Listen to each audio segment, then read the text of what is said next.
Evar baş temaşevanın heja hum xêratın bernameye panorama hefteye ve hafte temaşevanın heja işevci disa em bu yerin hefteyên siyasi û rojevê bi di mêvanên xwe qedirbilind heja re analîz û şîrove bikin. Mêvanê min in îro di wek min got di mêvanên heja ne Brez Xece Yaşar Xece Yaşar ji 5 salî zêdetir siyasetê dike ew divan mesela da gelek bi tecrübe ye loma jî ez bawerim îşev pir kes nêrînên wê ji bo bûyerên vê heftê merak bikin bi kêfxweşî guhdarî bikin. Xwişka Xece bi xêr hatî. Dengê te girtiye, tu karî dengê xwe vekî, dengê te girtiye. Mikrofona xwe veke? Niha, baş e. Baş, tamam. Gelek spas ji bo daveta te. Evîndan gelek hoş be. û her wiha dîsa keya îzol ku bi rastî yek ji hevrî nastrîn nav Kurdê diasporaya ku ji 45 sala zêdetir e li diasporayê dimîne û taybetî jî li Swêdê di nav lobiya Kurda de gelek tê naskirin, di nav civata Kurda de pirêz keya îzol tu jî bi xêr hatî. Gelek spas dikim ji bo çarpel medya û ji bo te jî û ji bo mîvanê ku beşdarî dikin, teknisyenê we û ew ê ku gudarê me dikin, temaşe dikin. Baş e, spas. Berî em dest pê bikin, ez zanim em dibêjin Xetîce Yaşar lê ez karim bêjim Xecê newsa di ekranê. Min evê din ji bîr kiriye. Xece. Te ji bîr kiriye. Baş e. Wê çaxê ez ê jî bêjim xwişka Xecê. Tamam. Berekî em dest bi mijara xwe bikin, ez dixwazim bipirsim di vê pandemiyê de rojên we çawa derbas dibin. Ez dixwazim ji xwişka Xecê bipirsim. Ev salek çawa derbas bû te aşî yan jî vaksîna ku dibêjin te kiriye? Te kir yanî? Belê min emrê min her du jî min kiriye. Te her du jî kiriye herê. û ez beşa xwe ez ji ev razî me korona. Çünkü ez her koçer bûm. Takriben piştê 50 sal viya yekemîn care ez salek li eynî mal bimînim û li eynî cî razim. Min ev ji bîr kirî bû ji ber viya ez razîm. Ez û tu nexweşiya korona falan te derbas nekiriye ne? Ez bawerim par min li Kurdistan derbas kirî bû. Balan belê me fêm nekir. Min par serê sal min dest pê kirî baz. Ez derbas kirî baz bawerim. Baş e. Keya tu te Na yani korona ne bu? Lê mikarê xwe kir tedî wekî mamoste kar dikim heftê sê roj. Mecburî em çûn gelek mekteb jî hey dibistan hey em ziyaret dikin. Lê me dîqet kir heta îro ew nebû her di vaksîn jî çêkir ew jî xelas bû. Lê her du vaksîne çêkir. Belê lê dîsa jî meriv nizan yani divê meriv dîqet. Yani min jî vaksînê xwe çêkirine bi rastî min jî korona derbas kiribû dest pê kede lê anha em baş warin. Baş e berî ku em derbasî mijarên xwe sereke bibin di rojevê de mijarek din heye ku ne di rojeva me de ye lê ema ez war dixwazim bipirsim. Mijara sporê ye dizanin niha li Ewropa Kupa Ewropayê tê lîstin. Euro 2020 futbol tê lîstin. Ez zanim keya ji futbolê hez dike, temaşe dike. Xwişka Xecê navbera te sporê çawa ye? Temaşe dikî? Spor hez dikim fakat futbol bi spor nezanim. Ji ber ya futbolê temaşe nakî. Keya dişînim. Ha tu pasê didî keya. Wê baş e. Keya tu temaşe dikî bawerim newsa? Belê ez temaşe dikim nemaze ew maçên ku yani interesan tedî rekabetekî têda heye maçên îro hemû jî ew in yani girîng in kîjan maça siyayê îcar li wir ew belî bibe ew ê ku her mala xwe dev ji ber din yan jî ew ê dewam bikin. Ew yek aliyê din jî mesela Türkiye tabii ser navê dewleta Türkiye takımeki heye و مخابن لیستکوانی وان گلک شوان نجات پرستن yani vakti xuda gava Türkiye erişi Afrin'e kir, Kobani kir, işgal kir, xelke dikuş divana jî işaretten evedidan, askeriden de başı xuda normal yani yeki Avrupi işte vabeki hatta İro UEFA ilam cezayı mezin da bu le mixabin ciber Türkiye devleteki hov yani Avrupi jwan ditirsin jiboya ew nakin û jiboya ez dixwazim Türkiye hemû waçî xwe wenda bikin başa eştar bêjim yani îro jî wayî anha maça wan bawer mama bidawî bû têk çûn û ji kupayê hatin derketin yani êdî nayên lîstin yani Türkiye hemû maçên xwe wenda kirin yani ji wan xelas bûn baş ji wan xelas başa her wiha îro li welat roja bavayê jî ez destpêkê dixwazim bêjim ku roja bavên hemû gelê Kurd yên Kurdistanê pîroz be û yê min bavê min ku li hal bihiştê ye roja wî jî pîroz be em bi vî awî roja bavan jî pîroz dikin îro başa kan binêrin îro di rojeva me de çi hene sernivîsên me çi ne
Belê serivîsên me ev in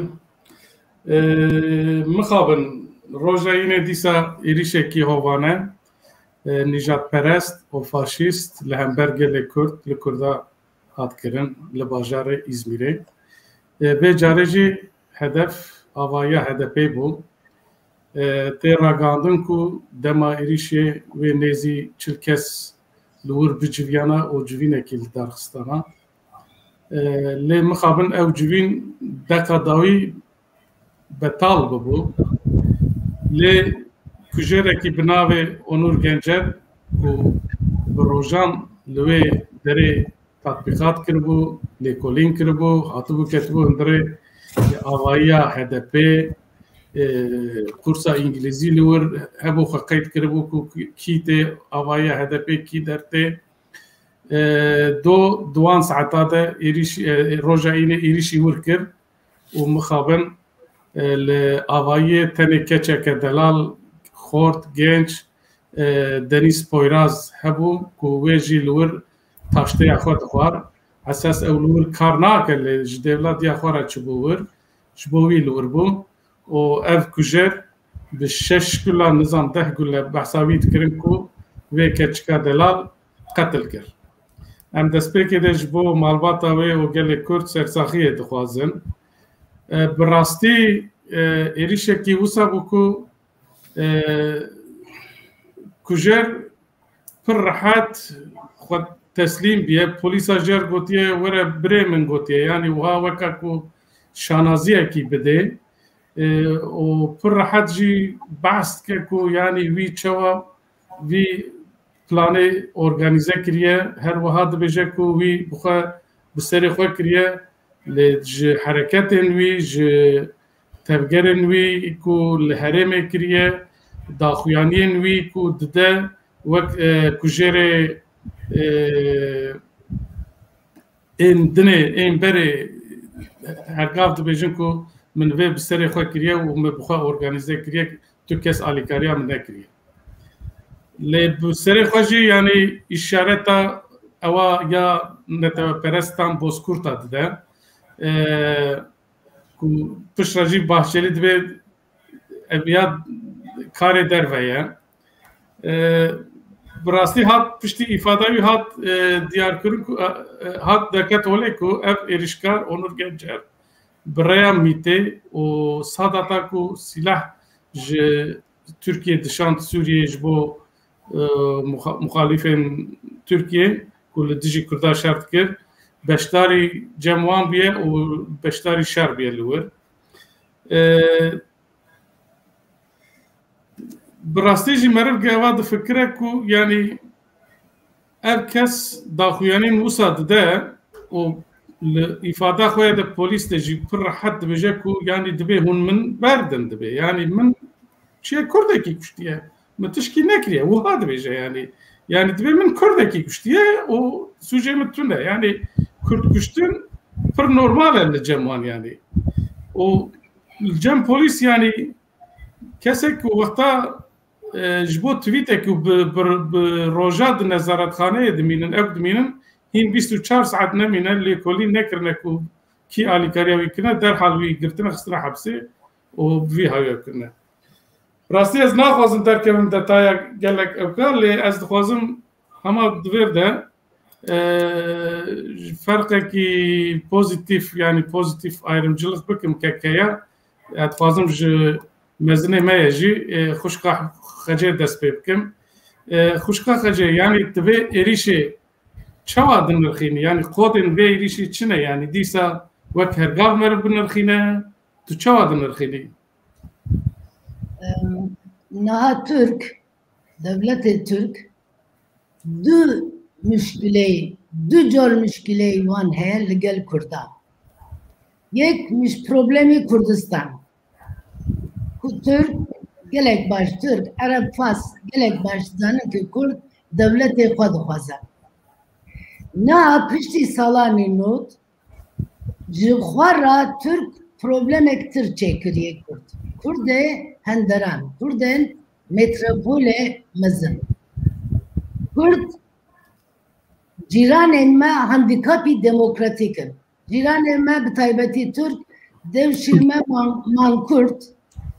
Ez îzah nakim durûdirê çünkü niha apo Gogol ev mankurd behs dike çi ye. Yani evê regezê wan cuda be fakat bibine tiştek din yani tarîxê xwe ji bîr bikin nasnameyê sosyal û mecbûyî xwe ji bîr bikin û bibine tiştek din yê Tirka wisa ye wî niha ji xwe re dibêjin Türk û devlet di destê wan e Kurd ji bo wan kompleksek mezin e çünkü li wilate em ê nikarîbûn hem ew Kurd bikine Türk çünkü Kurd bi nasnameyê xwe û ber bi nasnameyê xwe berdewam dijî ew polîtikayê devletî Türk derçûbû. Kurd li ser nasnameyê netewî xwe organize ye. Yani yek tanzîm du tanzîm navê tanzîm nayenim. Ji ber vêya niha Kurdên metropolê mezin bi hatinê wan û bi rûniştinê wan bi taybetî li hilbijartinê dawî ev nîşandan xeynî Diyarbekir û Kurdistan niha li metropolê mezin jî Kurd hêzek organize ye Kurd ji nasnameyê xwe dev ji nasnameyê xwe bernade demokrasî dixwaze yeksanî dixwaze ji ber vêya dibe nimûneyê xirab ji bo cîranên mankurdê xwe jî îhtimal rojek Çerkez jî fêm bike Pomak jî fêm bike Albanê jî fêm bike ew çimentoyê xeletê evê palyatîfê devleta Türk ji nav biçe. Ji ber vêya ew terör dixwazin Kurd tenê li Kurdistan ne. Li metropolên mezin jî Kurd terörize bikin. Ev şehîdê me yê hemiye. Yani bawakî plankirî ev van tişta dibin. Jalî devletê an bawakî plankirî devlet bi vekirî dibêje. Li parlemen dibêjin ew 6 milyon hemû divê bêne kuştin. Na ew partiyên siyasiyê Türk eğer welatek demokratik be yasak dikiri tê girtin. Çünkü regesperestin, evin rasistin, vekiri rasistin. Erdoğan vekiri dibêje. Hemû Doğu Perinçek bi vekiri dibêje, ji bo wan Kurdê herî baş, Kurdê miriye. Çünkü eğer Kurd bimînî berdewam be, ev devlet ve letupet be. Nikare duru dirêj bijî. Ji ber vêya ev şehîdê me heniye. Maalesef li sosyal medya hinek tiştê Kurda dibînim, yani bi zimanê bi rastî bi zimanê dijmin qise dikin. Ev keç hatiye kuştin, tenê qetil kirin, tenê ji ber ku Kurd e. Nabe em biya ji bîr bikin. û ev şehîdê me hemû. Yani ev rast rast êrişekî ne avaya HDP êrişe ser gelê Kurd e, gelê Kurd. Êrişe serê Kurd e, hiç HDP, MDP. Ya ji bo Tirka em hemû Kurd. Evê behsek Kurd bikin, bibe nasname, çünkü em çawanê zanê li hemberê me komplekse ev devşirme hene. Em bi nasnameyê xwe dibîne ev, dibîne neynik. Li metinêrin û bê nasnameyetê xwe dibînin. Ji ber vêya belê ev herîşe dijî Kurd e. Kurd e. Baş e. Keya yani li ser van gotinekî û me got û wekî xuşka xecê got. Yani wek xuşka xecê jî dibe êrişekî plankirî organize kiriye. Yani salekî zêde ye polîs li ber wê avayiyê nobetê digire. Lê 2 saetê de nelwirbiye. Nêzî 5 deqe êriş çêbiye war min bihîst ku yani piştî 5 deqe polîs li ciyê bûyerê xwe nîşan daye. Yani tu çawa dinirxînî vê êrişê? Sanî ne tenê ew tiştê ku ew rastiyê ku hûn baş dikin tiştekî din heye rayaderên berpirsên HDP İzmir. Ez ê werim Murcî yani wek Erdoğan tehdîtên Erdoğan ên wezîrê Hender. Qestem ne ew yani ev wana fark kirin ku hinek dora bînayê ew ê HDP digerin û keşfa dikin û zabçı yani fark kirine û müracaatê ew ê kirî yani polîsê kirine ku parastin xwestine. Xuyayê sê-4 hefteyê ev hereketê wan ji aliyê Kurda hatî tespît kirin. Lê divê em tiştekî ji bîr nekin. Dewleta Türk yani karakterekî wisa heye ku tiştekî xecê behs kir, kekmedî te behs kir li wir divê hinek tiştên xusiyetên taybetî Türkan bibîn. Temaşa bikin berê 15 sal gava xirant dîn kuştin. Ew ê ku kujer heman îfade daye ku divê me bi serê xwe kiriye eyn wek kujerê wî. Na ferqekî heye, ferqekî heye. Ew kujerê ku xirant dîn kuşt, paş wî de eskerî hebû, genelkurmayê hebû, mît hebû, hemû hebûn yani walî hebû. Tenê xirant nedizanî ku ew bê kuştin. Yani dervê wî hemû zanî bûn. Lê kujer yekî genç biribûn wekî yani bêjî ku eva ji Ermeniya hez nake û refleksê wî rabûyê îca mecbûr mayî yekî kuştî. Lê ne profesyonel bû. Ew lawik ne profesyonel bû. Lê ew ê ku nahatî li İzmirê hadîse çêkir bi xwe çûyî li Raqqayê, çûyî li Helebê, çûyî li wan dere şer kirî dijî Kurd. Bi xwe ew yani insana kuştî xuyayê gelek kuştî û di malperê wî de jî hem Twitter hem Facebookê xwe de bi dehan tehdît li hember Kurda heye û vekirî dike yani vekirî dike. Îcar tabii ew tenê nebû lê dewlet na wisa lê hat ku ji ber ki Erdoğan yani insanekî wisayê ku pêşî hadiseyekî dibe di sê roj yan çend saet yan jî çend hefte disekine dixwazin nabzê xelkê bizan bi ka çi dikin. Mesela Kurd çi reaksiyon nîşan didin hember vî tiştî. Evê ku plan vî tiştî kiribûn ewana yani dixwastin Kurd yani derkevin kolanan ew jî şîddetê bikin ew jî tiştê bikin wekê dema piştî 2015 yani devlet bi destê xwe ew bajarên ku hatin talan kirin wêran kirin hemû şert û şirûtên wan ewa wêça devlet bi xwe çêkir pêşî bi silahên PKK serbest kir kontrolê PKK serbest kir wêça em diçûn dihatin Kurdistan min dîtî yani li Diyarbekirê ew ê kontrol dikirin militanên PKK bûn û polîsî dengê xwe nedikir ew rumuzê wan hebû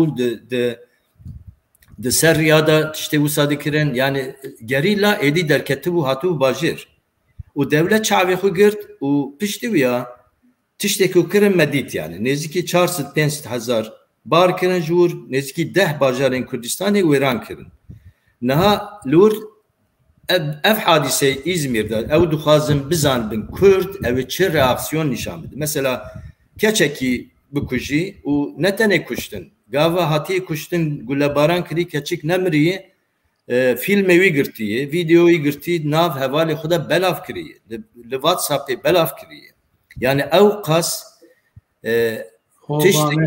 tiştekî wiha li tarîxê de nebûyî yani keçekî destê wî de silah tuneyê tiştekî tuneyê tenê ji ber ku Kurd û tenê ji bo ku bi mebestekî wisa dişik û yani bizan bike ka Kurd ew ê reaksiyonekî çawa nîşan bidin îcar ev yek êdin jî veya li tarîxê Türk heye li hemberê Kurd ew hemû car wisa kirine serbirîne û ratim girtine yani Türk ev barbare Türk wisa ye bes vê carê tiştekî ferq dikit sanî vê carî çi na ji ber ku rejîm ketî tengasiyê û li Tirkiye ew ê ku motora demokrasî tevgera demokrasî Kurdin yani keç û gencên Kurdan ew ê li kolananin ew ê ji bo wekeviyê xebat dikin ew ê ku ji bo nizanim çi li civatê çi dibe li hember wan derdikevin girseyî hemû Kurdin Kurd bûyî motora demokrasiyê îcar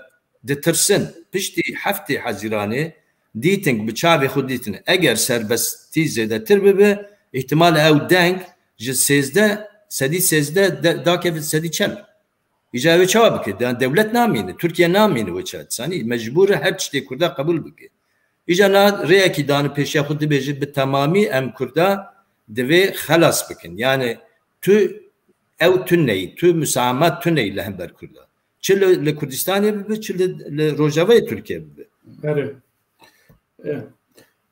baş e xuşka xece wek keya jî got yani ev êriş bi awakî din e lê yani ew devê siyasetmedarên Türk yani di destpêkê de Recep Tayyip Erdoğan ku digo hîn eviya lêlê ye loloma ye wek Kurdî em dibêjin hîna hûn ê çi bibînin wê çi were serê we digo yani her çi xwaz ji muxalefet digot ev gotin ji bo Kurda ye jî yani yani ji xwe wezîrê hundir zimanekê bikar tîne li tu derê ev ziman meriv bikar nayne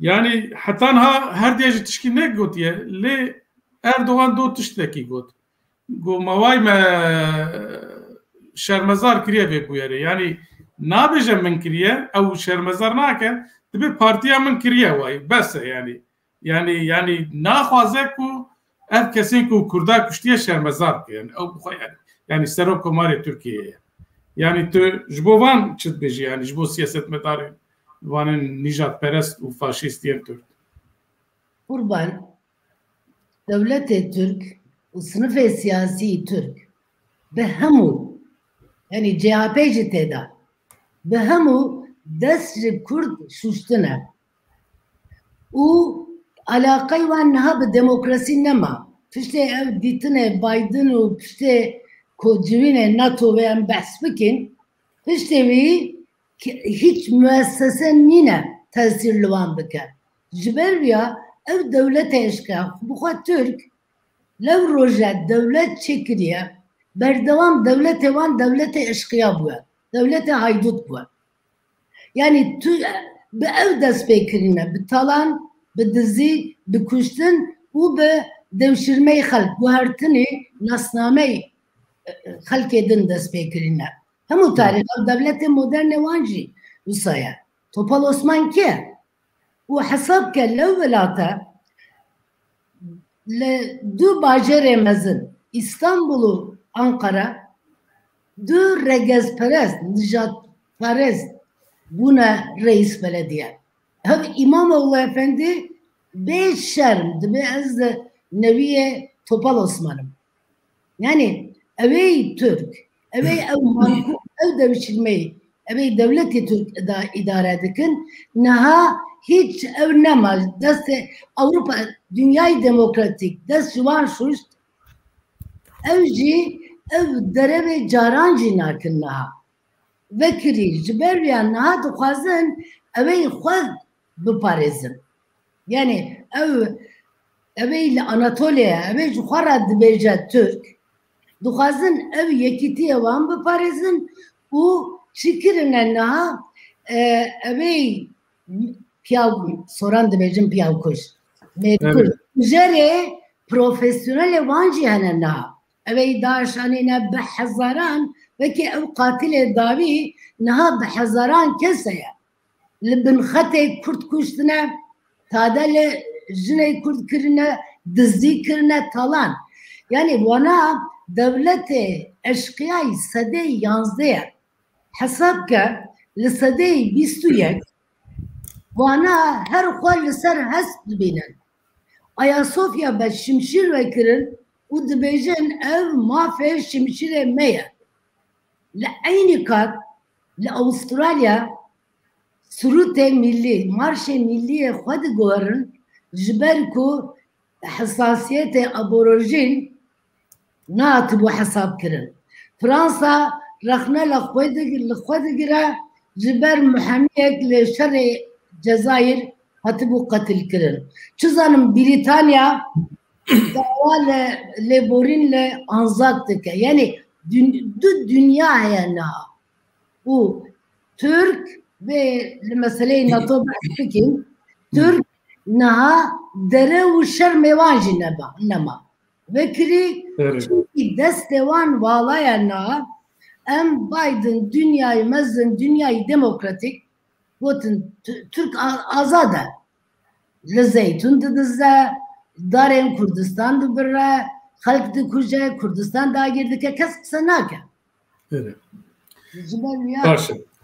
Keke yani vakte got ev kujer dema ve keşka delal Deniz Poyrazı قتل کریه روی نوی دکشینه و در مدیا خوی سوسیال واتسابه ده دردخه yani ev kes diçel Suriye beştari şer dibe biraya miti o sadata ku silah dişine Suriye re yani mümkün ki dinav devlete de kesvi kesin asna ke yani via karbe bisere xavan tişta bike yani mümkün ki dve dema ku erişkir lur hene kese dinci tune be yani bavari biçitani ji polisar dve hun gerem berden o buxa çiye teslim biye yani sediset yani kara yani henek jer gotumun diye teslim bibile vantışta beje emet xalas bkin daviye yani ev mümkün yani ev got bereci yani resmi xoy bi silah bi evk atış talimatı dibin ya vantışta da medya sosyal da weşan diye letirli koling der hakkı vida çerebiye yani o düşman tiye ki mezin o de medya xoy sosyal da eşkere kriye ki erişek bu sajib bike yani tutuştaki jine hatiye kirin yani gelek vekiri ev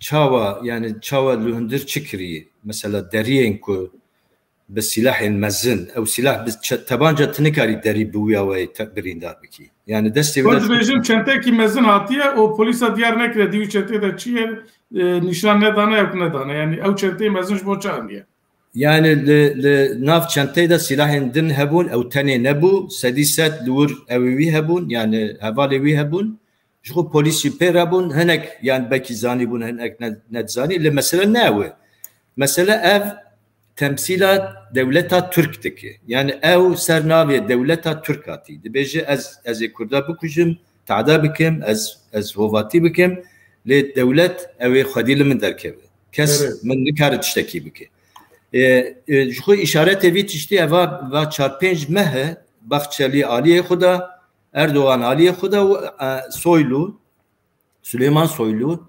bana vaki çeteni bana idi devlet ninin bana siyasetmedar ninin vaki çeteyin ku herin insana bu kujun mafya harekettik vaki mafya yani tü normen demokratik şu tu ne bu normen yasayı vani ku hey gora uyacı tevna gerin yani gora yasa eftişte kudikin çen abi mesela Bahçeli radı hember Kürda nijatperestiydi ki le tişteki le hember uya çenabi yani Erdoğan'dı ki icarlı ver be Bavariya mı devi yani Kürt vi mesele vaki tenej bu hember HDP buyu u tene vanan hedef girtiye bu mesele bu şekli tamaşa nekin ev le hember Kürdayı u ev berdam bikin le ver devi Kürt juhra çare seriyeki bibinin. Yani Kürt dive lehember evqas hovitiye ki heye yani pevist nakem binirxinin sanij her tiş belli devleteki destani ser hamu ahu nirxin Kürda u qim naki duxazwana bide seknandın dengi van derneker. Yani nahatırlı İstanbul'e nikari de metroya da nikari bir Kürdi kısa biki. Legava dinimi baskır da aynı vakta beri 5 sal, 6 sal li İstanbul legava müzahare çeydekirin sernavi HDP desti vanda ji amblemi PKK begiri, ji amblemi Kürdistan'ı begiri, ji amblemi Nizam Abdullah Öcalan begiri her serbest bu beri 5 sal. Lenaha hati noktaki usaki Kürt nikari zamanı huveki dikarın eriş bikin tabi kujin.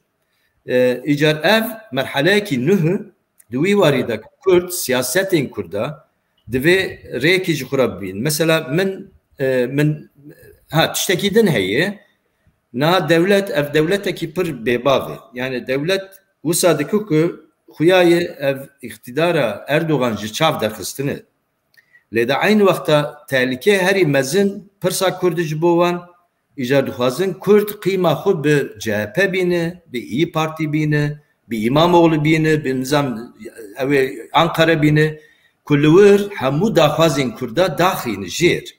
Tu dağfaz naminit. Sani tane debejin demokrat bin, yani hunji Kürdün, ma beri 5 sal herkes gotaz em Kürdün. Tu na ironikari beji em Kürdün. Yani lever deve siyaseta Kürt jukura reyeki nüh binin. Bele. Baş. خوشکا خجه یعنی ام دزانن او پیواژوی هفته حزیران پشتیوی چه بو یعنی ممکنه که پلان اردوغان دیسه هبه که وی پیواژوی به ایریشین بوسا لهمبر کردا لهمبر کسیندن پیک بینه و جبو که دیسه دنگی خواه بلند بکه و دستلاتداری خواه برنده ممکنه که افتش ببه دما که احمد داوود اغلو پشتیوی ایریشه شرمزار کرد گوتن مادام که تو شرمزار دکی و چه دما هفته حزیران چی بیا وانا جی بیجه گوتن جی احمد داوود وغیره یعنی ممکنه که افجی پرچه که پلانه که ارگانیزاسیونه که وی اوکی وی پیواژوی کو کار بچه که اردوغان دخوازه ویا بکه بله لترکیه نظام او نینه احتمال هر بجارتنی نبه yani Dibêjin di sala 2022 de Erdoğan mecbur e bike eger neke şansı yutine ki salên pêşiya de loma jî yani mecbur e 2022 de bike. Mehdi ev tu dibêje li welatê li nav ev milletê ku tradisyonê demokratîkê heye li nav ev millet bikarde ew ji xwe re dibêje Türk li jiyanê xwe yek حركة بزط نوعي توجري ديمقراطية والنبوة دولة مقدسة خلاص فيها يا ريلا أردوغان بقرا يا أردوغان حتى نها نها شو خاصية والنكرية جبر ويا çünkü libera emberi Erdoğan غيني كرد yek nina opozisyonu Türk nina yani vazifeyi evi hesap ke milletek li sedey 21 20% denge wan regezperestin, necatperî, rasistin, İyi Parti, MHP. Kurdofobiya ki mezun zira Türkiye de heye ku ne tenê bi kuştinê di medya sosyal de êrişî wan dikin di her qadê de yani. Ama la hemû cî yekî ji bîr nekin ev 3 salê davî li Ankara xortek kuştin ji ber goy li gora strana Kurdî digire. Strana Kurdî Li Adapazarê kurrek û bavek ji ber gotin bela ku bi Kurdî peyvî. Ev peyvîn ev hatine kuştin. Ev karkerê ziraat jinî lêdan yani ji ber vîya ev taze ev dizane devletê Kurd Türk. Bi Kurd nikare Kurd bike devşîrme. Ditirse Kurd nikare wana bi zor jî carek din bişîne Diyarbekir, bişîne Batman, bişîne Mardin. Li İstanbul jî nikare bi bombardıman ev li Diyarbekir, li Surkir, li Cizre, li Batman pekira ev nikare li İstanbul, Ankara metropol bike. Diasporayı Kurd eğer bebire ve 40 sal ez dibêjim çiyaye nûyê Kurd diasporaya. Dijmin ji diasporayı Kurd gelek ditirse bi metropol. Saddam li salanî hefta Kurdên feîlî sedan hezar Kurdên feîlî ew kirdi derxiz kuş ji ber çi çünkü Kurdên feîlî yani ji Bagdayê qesteta ji Bagdayê çünkü li Bagda damazrandinê KDP yani hemû hezên Kurd bi piştiwanî feîlî gelek tişli Kurdistan nikarîbûn bikin fakat li Bagdad dikirin. Ji ber vîya Saddam berê 75 xwe ji feîlî rizq xilas kir. Ji ber vîya evê Türk divê bîna keya jî got divê siyasiyên Kurd bi taybetî Kurdên diaspora em bi rastî li gor min fermo devam em bi rastî jî wekî pêşmergeyê çiyayê caranê Kurdistan li diaspora bi taybetî li Ewropa hemû hêzê xwe bînine meydan carek din mesela Federasyonê Swêd reaktive bikin. Hemû yani li hemû Ewropa divê em bi ciddî ev barê giran li ser Kurdên diasporayê vî Ewropaya.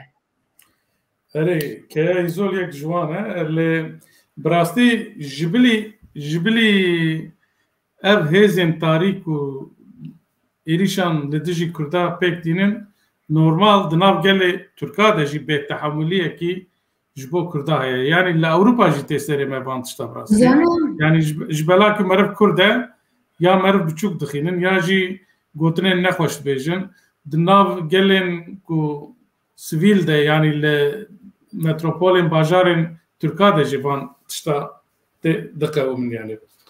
Baş e beryakên vê mijarê biqedînin kekkeya û xuşka xecê gotinê we divê mijarê de hebin em wan jî bigirin êkî we ne gotibe ya jî min ji bîr kiribe pirsîbe kekkeya tê tiştekî bêjim niha civata Türk gava ji zaroktî yani tê dünyayê heta mezin dibe bi tiştekî perwerde dibe dibêje yani mala Tirkiye de dibêjin Kurd dijminê me ne Kurd tehlike ne Kurd dirêjin Kurd ne tiştekinin yani evya xistin serê wan zarokê wan bi wî awê mezin dibin yani ihtimal istisna hebe belki ji civatê de ji nodî 0% wa bibe sedî not lê sedî deh dikare demokrat bibe tiştekî nabêjim yani nav Tirkiye de jî insanê demokrat hene lê gelekê min bifikirin mesela ew qas neheqî dibe ew qas şer dikin ew qas îşxal dikin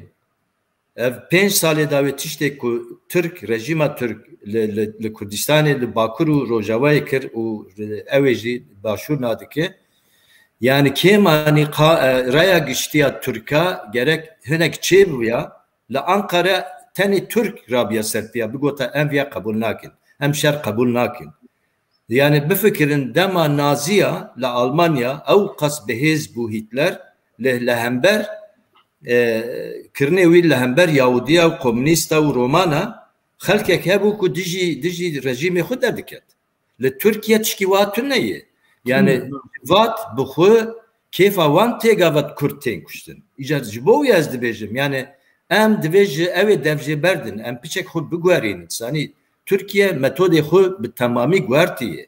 Bi Kurdara levatine ki ew neke. Ew demokrasî û heqê Kurda ew nede. Heta tu tiştekî eger tu nikarî zextê xwe li wan bidî qebûl kirin, ew heta dawî ew ê bêjî ku tu divê wekî Türk li vir bijî. Derveyê Türk qebûl nabe. Îcar eva gelek mühim ki li wir divê siyaset xwe bigwerîne, diaspora xwe bigwerîne, gora wê tedbîra bistîne. Evet. خوشکا خجی از گفتن تاجی بگم اما ای بالا جا به پرسکریه میجی ادخوازم تو برسه بدی یک تجله که از زیاد بکم اوه قربان ترکا اوه ایش خورد بجه ترک من کرد تنی کرد نه مکتب دی بیراتا یونان دجمنه ارمنی دجمنه اوه ایش خورد نگوتیه ترک herkes دجمنه Herkes düşmüne. Wana brastici devlete eşkıyayı sedeyi yansıdı. Ji hesbda nebezine, naji hatta naji liser hesbin.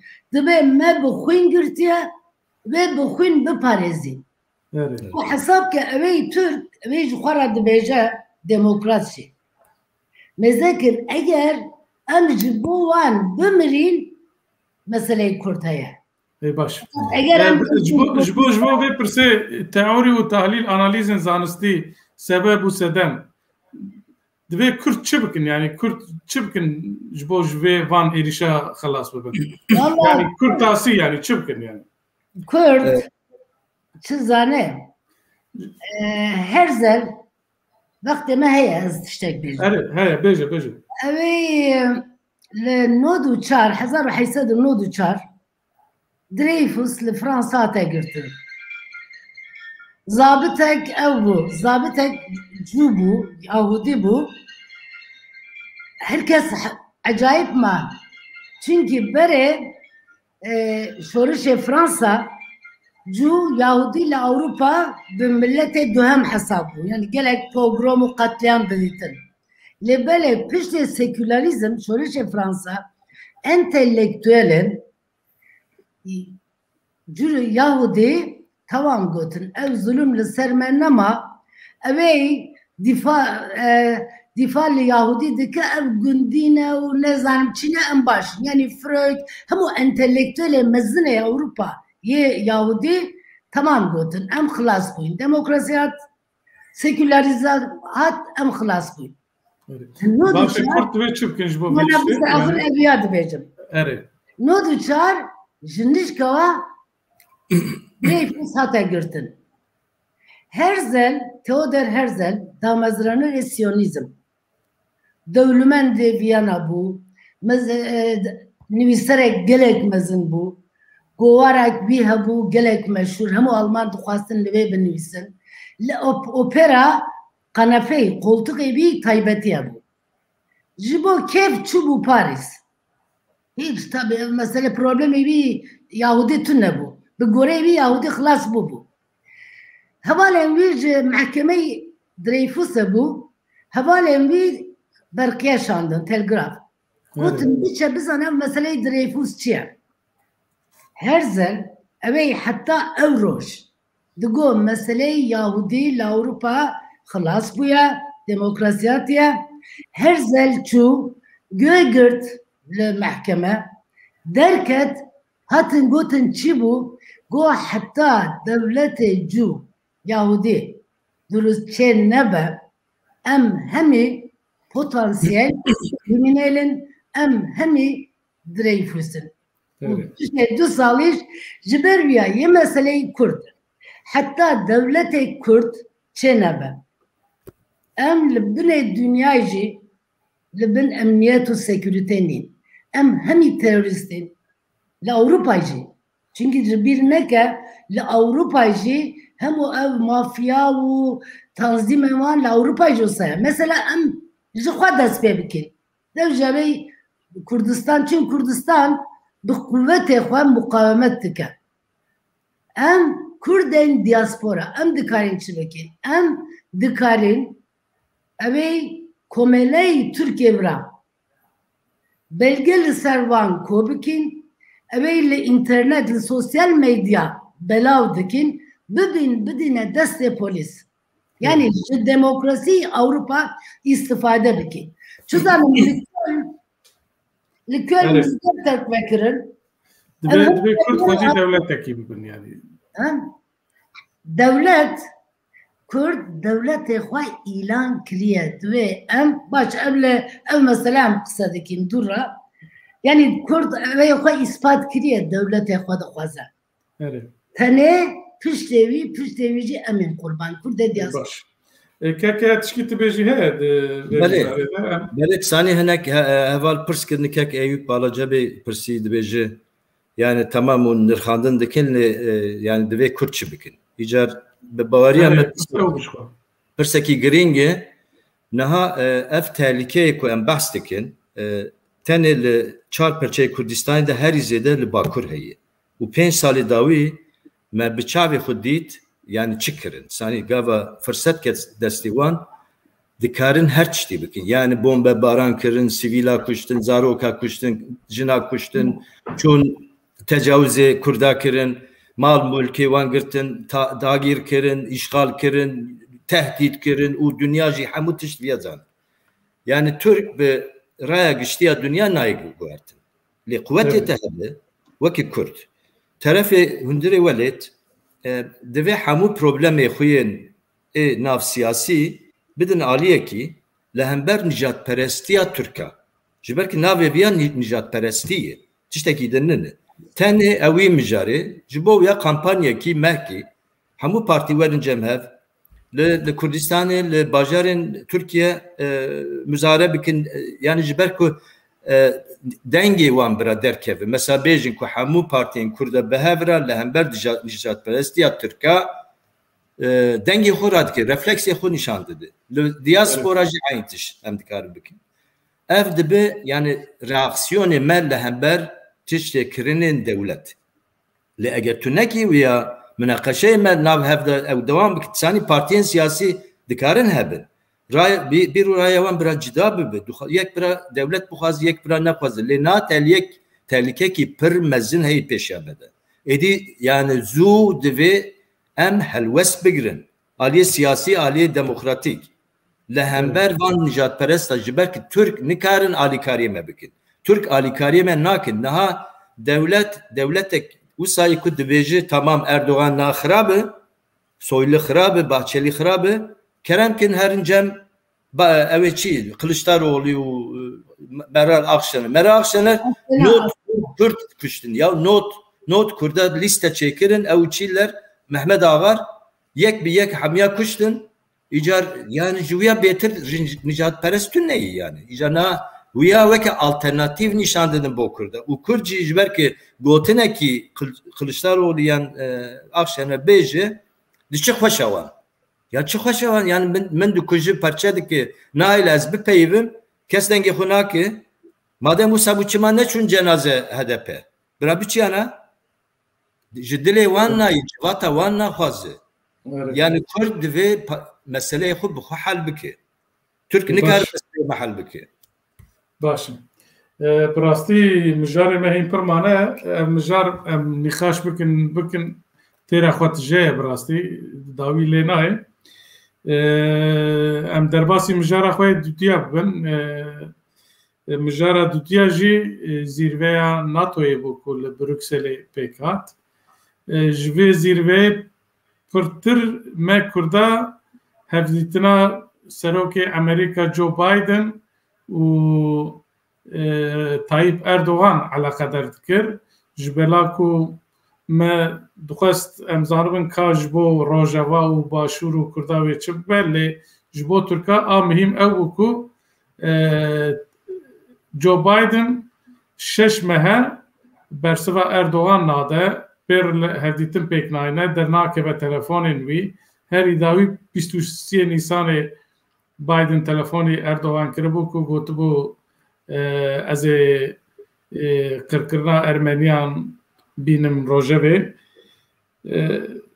yani حتی نها امریکا هلوستا خو له همبر اردوغان دانی بو کو دوی اردوغان وقت متفقه که ناتو تف بگره yani به دجمن ناتو را پلانان نکه لوماجی هلوستا که پرتوند له همبر ویدانی بو هر دیتنا پر پک نتانین پرترجی جبوان آهری مهم مثلا füzeyin S-400 bû ku Amerika naxwaze vana li Tirkiye werin bicîkirin. Yani em Tirkiye jî Amerika sûcdar dike ku yani li qaşo ew dibêje alîkariya terorîstan yani Kurda dike li Rojava li hevkê ew ji xwe wisa dibêje. Her wiha tawanbar dike ku destê Amerika di darbeya 16 Temûzê de heye. Loma jî wer sarbûnekî di nav wan de hebû. Yani ji van aktoran yek jî ê ku Tirkiye sûcdar dike Joe Biden bû. Loma jî Joe Biden helwesteke xwe eşkere li hember Erdogan diyar kiriye yani daniye. Lê divê civînê de rastî li gor qenata min zêde tişter neketin. Tenê ew tişter ket ku Tirkiye qebûl kiriye ku wek bi Tirkî ew bi xwe dibêjin Mehmet göreve. Yani wezife qebûl kiriye ku li balafirgeha Kabilê biparêze yani bi eskerên Müslüman yani. Ji xwe netewên Yekbûyî û Amerîka û welatên din jî dixwestin ku li Kabulê eskerên welatekî Müslüman hebin yani. Ew jî ji bo wan herî maxûl Tirkiye bû. Li Amerîka diyar kir ku mesela S-400 de tu netice heta nehatê dîtin. Dîsa hat ragihandin ku Erdogan pêşniyar ji Joe Biden kiriye ku di rojên pêş de bi rêya xeta telefona sor tenê her du bi hevdû re hevdîtinekî pêk bînin. û ji bo Rojava jî min bi xwe tişkî nebîst. Ez vê carê ji Keya Îzol dest pê bikim. Tu çawa dinirxînî vê zîrveyê û hevdîtina Biden Erdogan? Sanî berek ez bersî bidim san dünya me hatî noktekî wisa ku niha Afganistan, Iraq û Sûriye. Afganistan aliyê stratejîk yani pir girîng e ji bo mesela Çîn û Rusya û Amerîka ji bo wê hemûl wirin. Iraq û İran jî Iraq û Rojava jî Sûriye jî ew in yani aliyê gaz û petrol û nizam tiştê wisa hene. Her wiha İsrail jî li herême ye. Devletên ev 30 salê dawî tiştê ku tê yani pêk tê ew ku devletên mezin Amerîka jî serî da û êdin jî yani Fransa devletên Rojava wekî din Rusya hemû ev dewlemendiya bin erd Iraq û Sûriye dixwazin parve bikin. û Tirkiye jî para xwe digire ji vî tiştî. Yani temaşa bikin niha dibêjin şerê nizam İslamî û jihadî û nizam şeriya û nizam el Bagdadî û el nizam çi hemû felsefî sonin. Evana hemû dibin kontrola devletên mezin da çêbûn, hatin wî nuxtê gava tehlike bûn, dengê xwe nekirin, heta pir zêde çûn, îcar Kurda dan pêşî û gotin bira Kurd xwe bidin kuştin û wana bidin sekinadin. Wisa jî kirin Kurd xwe parastin lê milletê din jî parastin bûr. Lê Amerîka û devletên mezin di parvekirina bin yani dewlemendiya Iraq û Sûriye'de Kurda wekî partner nabînin. Kurda tenê dibînin ku îhaleyekî wekî îhale bifikire, tu îhaleyekî mezin digirî yani projeyekî destê te dayê ew tiştê herî sivik mesela danî Kurda. 15,000 Kurd gencê Kurda tê kuştin li hîn jî statûyekî wan tuneyî. Destê wan de tiştekî tuneyî. Biden mesela ji Putin re dikare bêje qatil û Putin qasî Erdogan insana nekuştiye. Lê vekirî dikare bêje tu qatilî natirse şerminake lê ji bo Erdogan nikare bêje tu qatilî.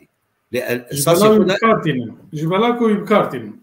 Erdoğan zêdetir insan kuştiye. Erdoğan du perçeyên Kurdistanê dagîr kirî heta 5 kilometre hem başûr hem jî rojava ketiye. Kembera ew ewlekariya ku bahs dikir esasî xuda işgal dike û li wir petrol digire. Mesela petrolên ku na ew Sedat Peker çiye hemû van detaya dibêje ji bo çi silah şandine çawa petrol ji wir tê çawa eroîn diçe kokaîn diçe eva kirine rêyekê ew û Amerîka vî tiştî zane.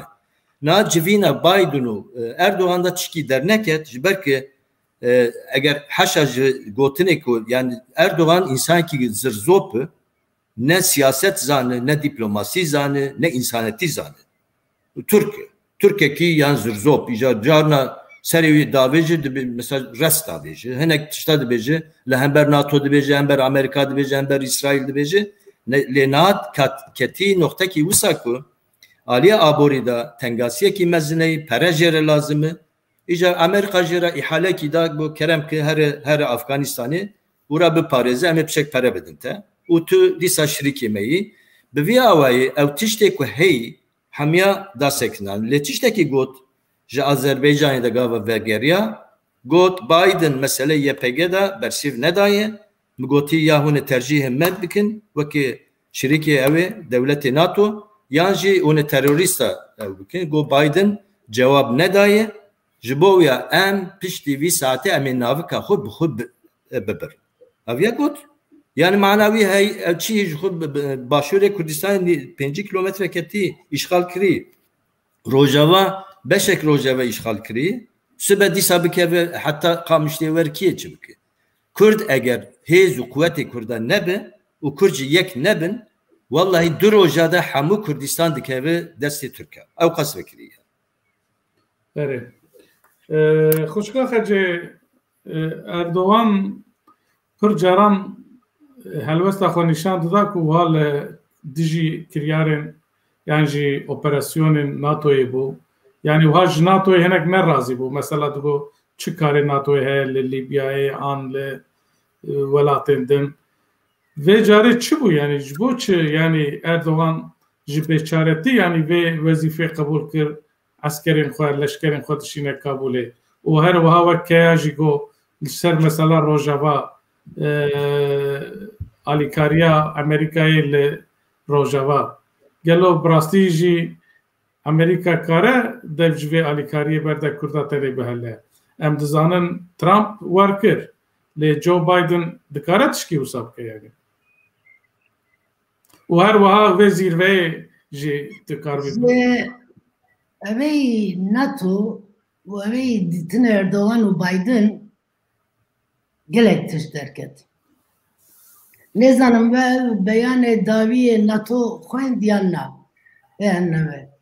Ve çend na em li nav şerrê sêhemî cîhanê û dünya ta li salanê heşta dest pê kirî bû şerrê sermayeyê Pasifîk û şerrê sermayeyê Atlantik.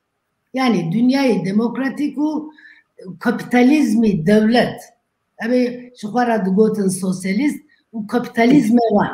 Yani ew du sermaye li nav şer bûn li heştê wa dest pê kirî bû. Fakat niha gehişte nutke, gehişte zirve ev şerre. Eger mêze bikin vekirî levê NATO, li beyannameyê davî NATO ji 20 car zêdetir behsa Rusya tê kirin. Veke xeterek mezin. û yekemîn cara 5-6 car behsa Çîn jî dikin. Ji ber ya dîsa Türk hatine yani Erdoğan xwe hesap nakim. Erdoğan pragmatist, derevçi, yekî ji nikare ji desalat dest berde çünkü eger ji desalat dest berda dizanî heta xwe jî zarê wî jî li hepsê ne. Ji ber ya Erdoğan gotinên Erdoğan gelek mühim niye? Yekî ji xelkê xwe nas dike ew çi bêje 30% 40% de dengê wî hezir e. Yani evê devşirme bi wî rane. Jiber ya em beyne ser tiştektin evey role jeopolitike ev vilatê Türk tedane ev derket.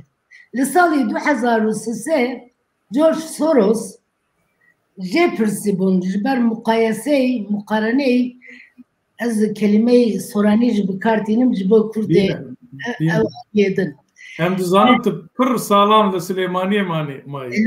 Ne li Kurdistanım. Diviya tahana soranî bipeyviyana.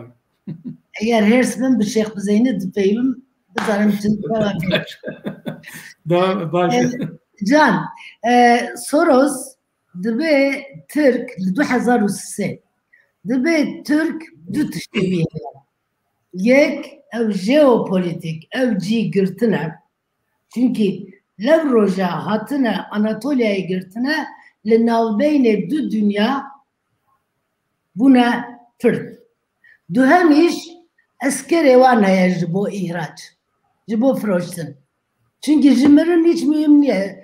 Ji birçî miriye welatê kurê min şehîd bû. Ji birçî jî dimire.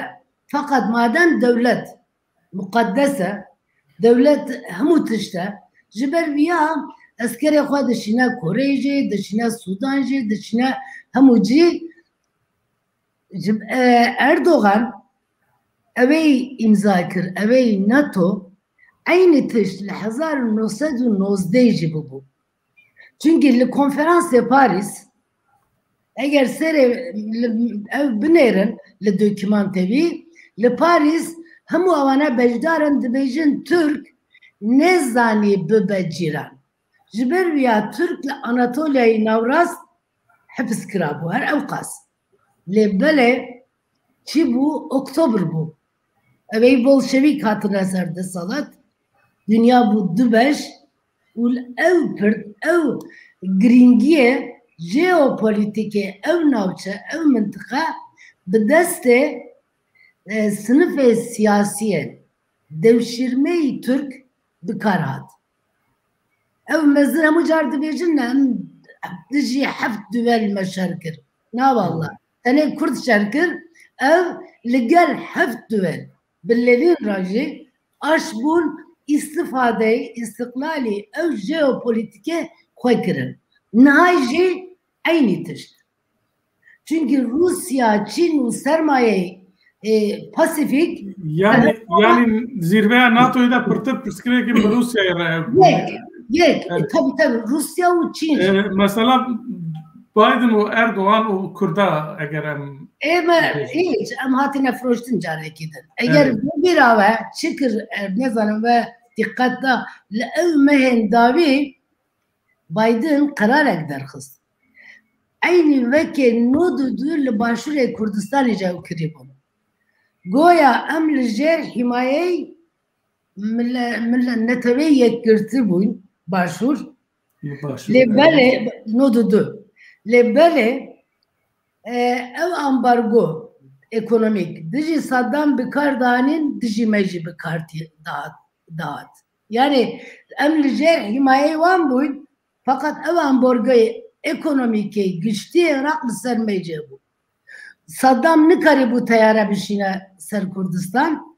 Lebele Türk ve İran dikarın her bahar hatta 2003.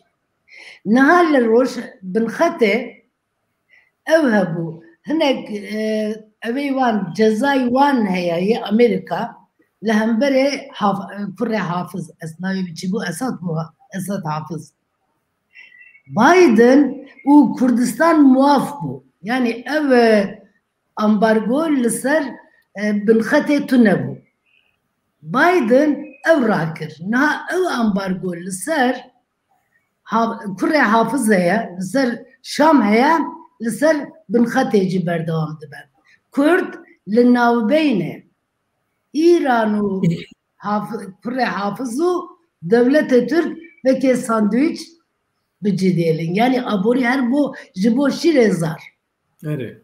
Jiberviya Türk Avrupa yekiti Avrupacı Biden'cı Türk distans mesafeye koy girtin. Lehemberi Türk meseleyi demokrasi. Klas dışla beci. Le bele جبر کو لناو ناتو وکی مرسونری وان yani evci ev naxwazin biçin eskerê Türk bişînin dixwazin Türk li nav NATO bimînin. Ji ber wî jî hesab kin Başûrê Kurdistan li jêr himayeyê hemû li wê ne Amerîka li wê ye eger Amerîka rê nede Türk nikare yek teyarê jî bişîne. Bu sê sal berê carek hatibûn Amerîka tedakul kir Türk vegeriyan.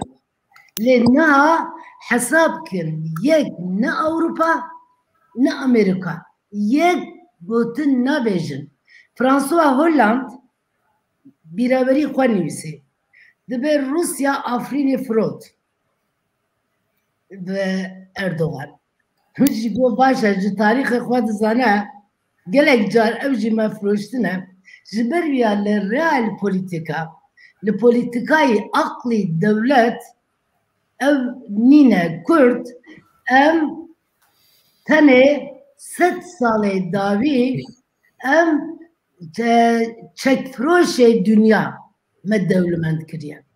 Yani ew gelek û tu carê Kürt li hemberê Ereb û Türk û Fars tenê şer nekiriye. Kengê Türk û Ereb û Fars ketine tengasî mezinên dünya, zilhêzên dünya geyiştine alikari yarmeti Türk u Arab u Fars'tan.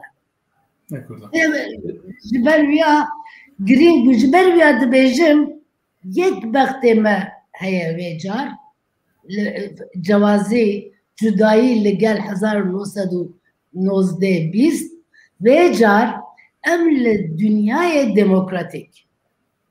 Diasporayek bi kuvvetê Kurd heye.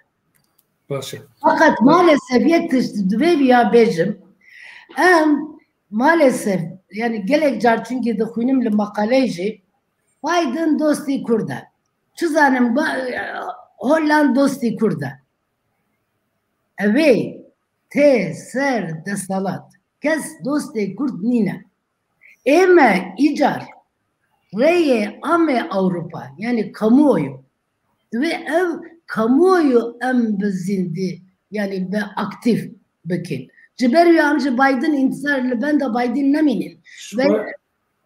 Yani bazı em ve mücadele bir vihavi bikadinin hundizanin dema Trump Kürt hayal evan şikest o dema Biden hat gotin ku Biden doste Kurdaye sozdaye Serok Barzani ku د ژیان خویا آن ده و دولت اکثر بخواه ببینن لی پشتی که جوه زیرویا هفدیتنا اردوان و بایدن تو داخویانی نهاتن داین از باور محمد ترسیه که ناف کرده ده چیبیه که کاره بایدن تاویزا بدهش با کرده یعنی گوتنه هنک پرسش در عقبی دتیم یعنی از خوازم ما جوه هر دیا پرسم براسیز جو بایدن جبو کرده kare taviz bide yani kare yani hani taviz bide yani kekayat tuçu beji belen kekmedi naha dibe em tişteki baş bizanı naha Amerika jibo Amerika Kürt ne problem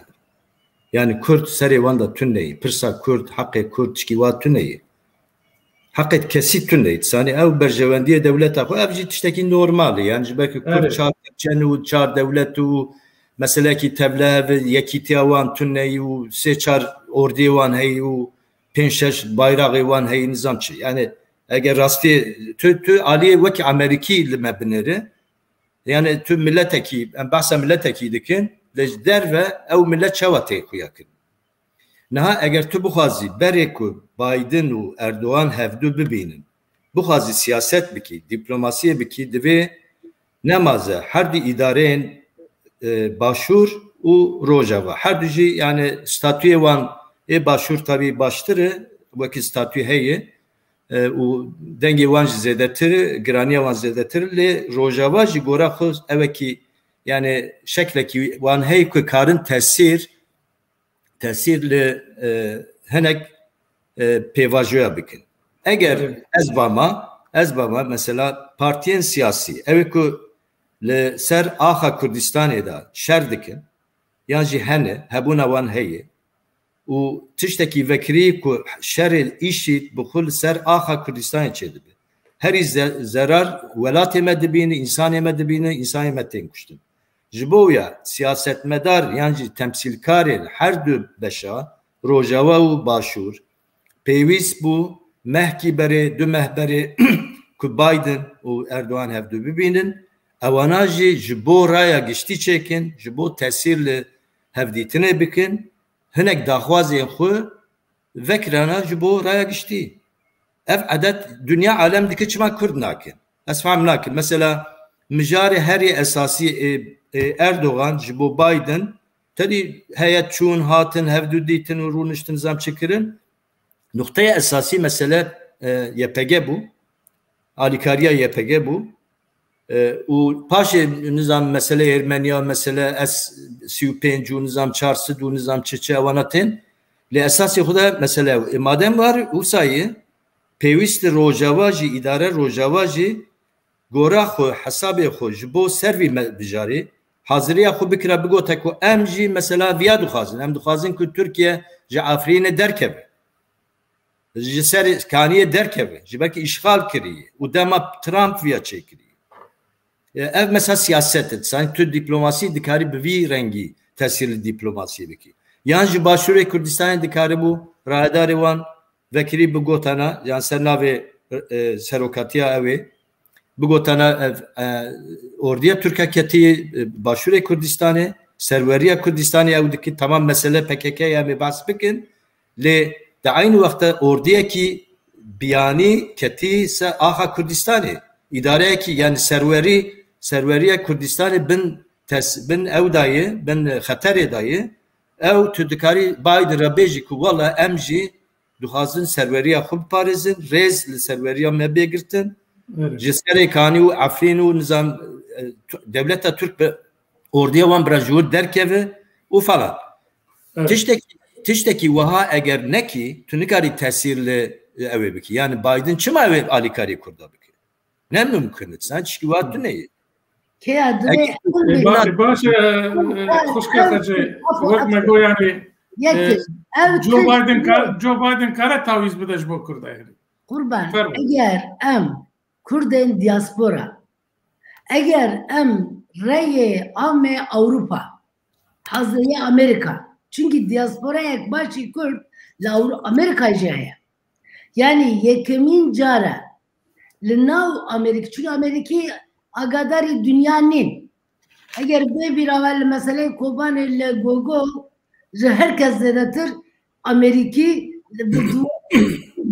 bu yani em dve deste Biden bu kuvvet beki eğer em bisakinin sınıf siyasiye yani dve hemu Kürt xwe bi serokati Kürt bizane herkes jikes ben de kes ne binem em li verdi ve parlamenter Kurtaya li belediye hatına elbijardın wana kobin her roj aktif li ser cadde li ciyek runin bejin Türk herişe Kurdistan'daki Kürt çuzanım dare Kurdistan dıvıra yani ev koordinasyon düve em ev karabiki Kurde Amerika Kurde Avrupa yani ya bakta em li velaten dünyayı demokratikin.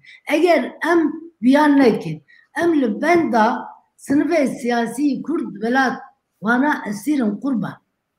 Yani Joe Biden ve velat Kürdistan serbuha bibine ve sözda bu barzani. Eğer em aktif bin yani Kürde diaspora eğer em aktif bin Kürdistan buha azadi koy Kürdistan devleti Kürdistan çe bu kurban. دو جار چه بو ل 2003 2017 çünkü 2003 referandum hata kiren her du jar ji not derse de milleti Kürt dibe ez devlete xwe dixwazim ya hemû dünya dizanin yani yek alabe çar alabe da keya ev gotinên dijmin dibêjin hinek car em jî tekrar dikin yani yekîtî Kurd nîne na valla ez mamostey tarîxê mukayese mukarene li dünya kem millet heye qasî Kurd yekîtî nav xwe hebe 200 sala em çawa dijî hemû barbarên dünya û mezinên dünya şer dikin. Ji ber wiya em yek tişt hesabke şerê ew bû, yê Daeş bû. Li destê Daeş çekê devlet hebû. Devletê Iraq nemabû. Devletê Sûriye nemabû. Me şer dikir. Fakat çekên didana me çi bû zanê? Lewî civîn ez bejdar bû. Çekê giran didana Bagdad, çekê biçî didana me. Yani te tişkî gotana min got Joe Biden ve Kurdistanek serbixwe bibîne. Ma ne soz da bû serok berzanî. Yani bawer dikim Biden tabii ji Trump baştir û tecrübeyekî 40 salî heye li koşka spî yani 40 sal wan derê û di aliyê siyasetê de gelek 5 sal. Ebek 5 sal. Yani ji bo ya senatör. Ya û çend cara çûyî Kurdistanê û helbet yani wekî Trump'ın hatta dibe zarokê barzanî hemûya nas dike navê wan zane. Belê. Lê ez ê vegerim ser mesele Yekîtiya Kurda. Yani eger Yekîtiya Kurda hebiya sanî piştî referandumê Kerkûk ji destê me nediçû. Eger Yekîtiya Kurda hebiya li Rojava du partiyên sereke heta îro Yekîtiya xwe çênekirine Amerîka dixwaze Fransa dixwaze Kurd hemû dixwazin hîn jî çênekirin. Eger Yekîtiyê Kurda hebiya şerê PKK û başûr nedibû. Eger Yekîtiya Kurda hebiya li Bakurê Kurdistanê 10 partiyên me nedibû. Tune neyî sanî ji bo wiya yani divê em rastiya xwe bizanibin. Ew kêmasiyê me ye em kêmasiyê xwe bizanibin. Lê milletekî dikarî yekîtiyê xwe pêk neyn. Lê di aynı wexta dikarî xwe biparêze. Ji ber ku em bin xeterê dan, em bin tehlîke dan, êriş li ser me heye. Em mecbûrin xwe biparêzin. Ez nikarim heta mirinê bisekin hemû partiyên Kurda xwe yek bikin. Lê Kurd dikarin xwe biparêzin. Ji bo wiya jî yani divê em piçek mesela ala Kurdistanê yani ala me yekî herkes zane ew ala me kî zane lê eger tu herî rastiyê ku tu dibînî hezar sembol radikin. Îcar van tiştana rastiyê me ye divê em bizanibin. Kerkûk û îro destê me da nine. Ala Kurdistanê li wûr bû, li jor bû, îro destê dijmin da ye. Kurd nikarin bikeve. Bi rastî wayî wextê me di herike diçe hîn me mijara nîqaş kiriye em karin derbasî mijara xwe din bibin. Eger dibê warî de tişkîdin hûn bêjin heye bêjin. Yek tişt bêjim Kerkûk Kurd bi quvvetê xwe bê alîkarî tu kes li ev 30 salê dawî 3 car Kerkûk rizgar kiriye. 3 car alayî Kurdistan li Kerkûk danaya Kurd. Her 3 carîş zilhêzên dünya bi evê 2001 û 2003 her bi vekirî Amerika. Çünkü li 2001 Amerika icaze da Saddam bombardıman bike. Li 2003 jî Amerika hat alayî Kurdistan li Kerkûk rakir. Li 16 Oktobrê jî biraderan bi tankê Amerîkî heştê şabî hat. Çünkü li ev 30 salê dawî 3 destkeftê mezinê Kurd heye. Li ev düzen yek otonomi. Hemû dünya bûne yek ev fethsandin. Nodudu helbijartin. Yek dostê me evê niha dostin ne dixwast helbijartin bibe. Hatta rojê dawî provokasyon çêdikirin. Helbijartin çünkü şer'iyet, meşruiyet de milletê Kurd. û li referandum ez hemû münaqaşe û tehdit dizanim. Baş. Ji ber wiya hemû çünkü ev referandum bi gotinê Kurd bû tapuy reş. Evê 2003 veşartin. Me hezar civîn çekiriye me gotiye Umum Müttehite ve Welatên Yekîtû bila ev binivîse inkar kirin. Fakat 2017 nate inkar kirin. Nerxê wî giran bû me dizanî. Fakat ev tapoy reş niha li destê me ye. Evet. Baş e gelek spas. Em karin derbasî mijara xwe din bibin ku mijarekî qirêj, siyaseteke qirêj, تێکیلiyên navbera mafya, dewlet, rojnamegerî, karsaz û niha jî rojnamevan divê pêvajoda de. Bi rastî ev dimehe Sedat Pekerê ku xewek serokekî mafyayê nîşan dide, gelek tiştên balkêş dibêje, navan dide, behsa rişwetê dike, behsa karên qirêj dike, behsa kuştina dike, tecawuzê dike, şellandina banka dike. Yani ne rojnamevan, ne siyasetmedar, hinek dengên zayıf tertêm lê herî balkêş yani hukuk, adalet li Türkiye dengê xwe dernaxe, tişkî nake.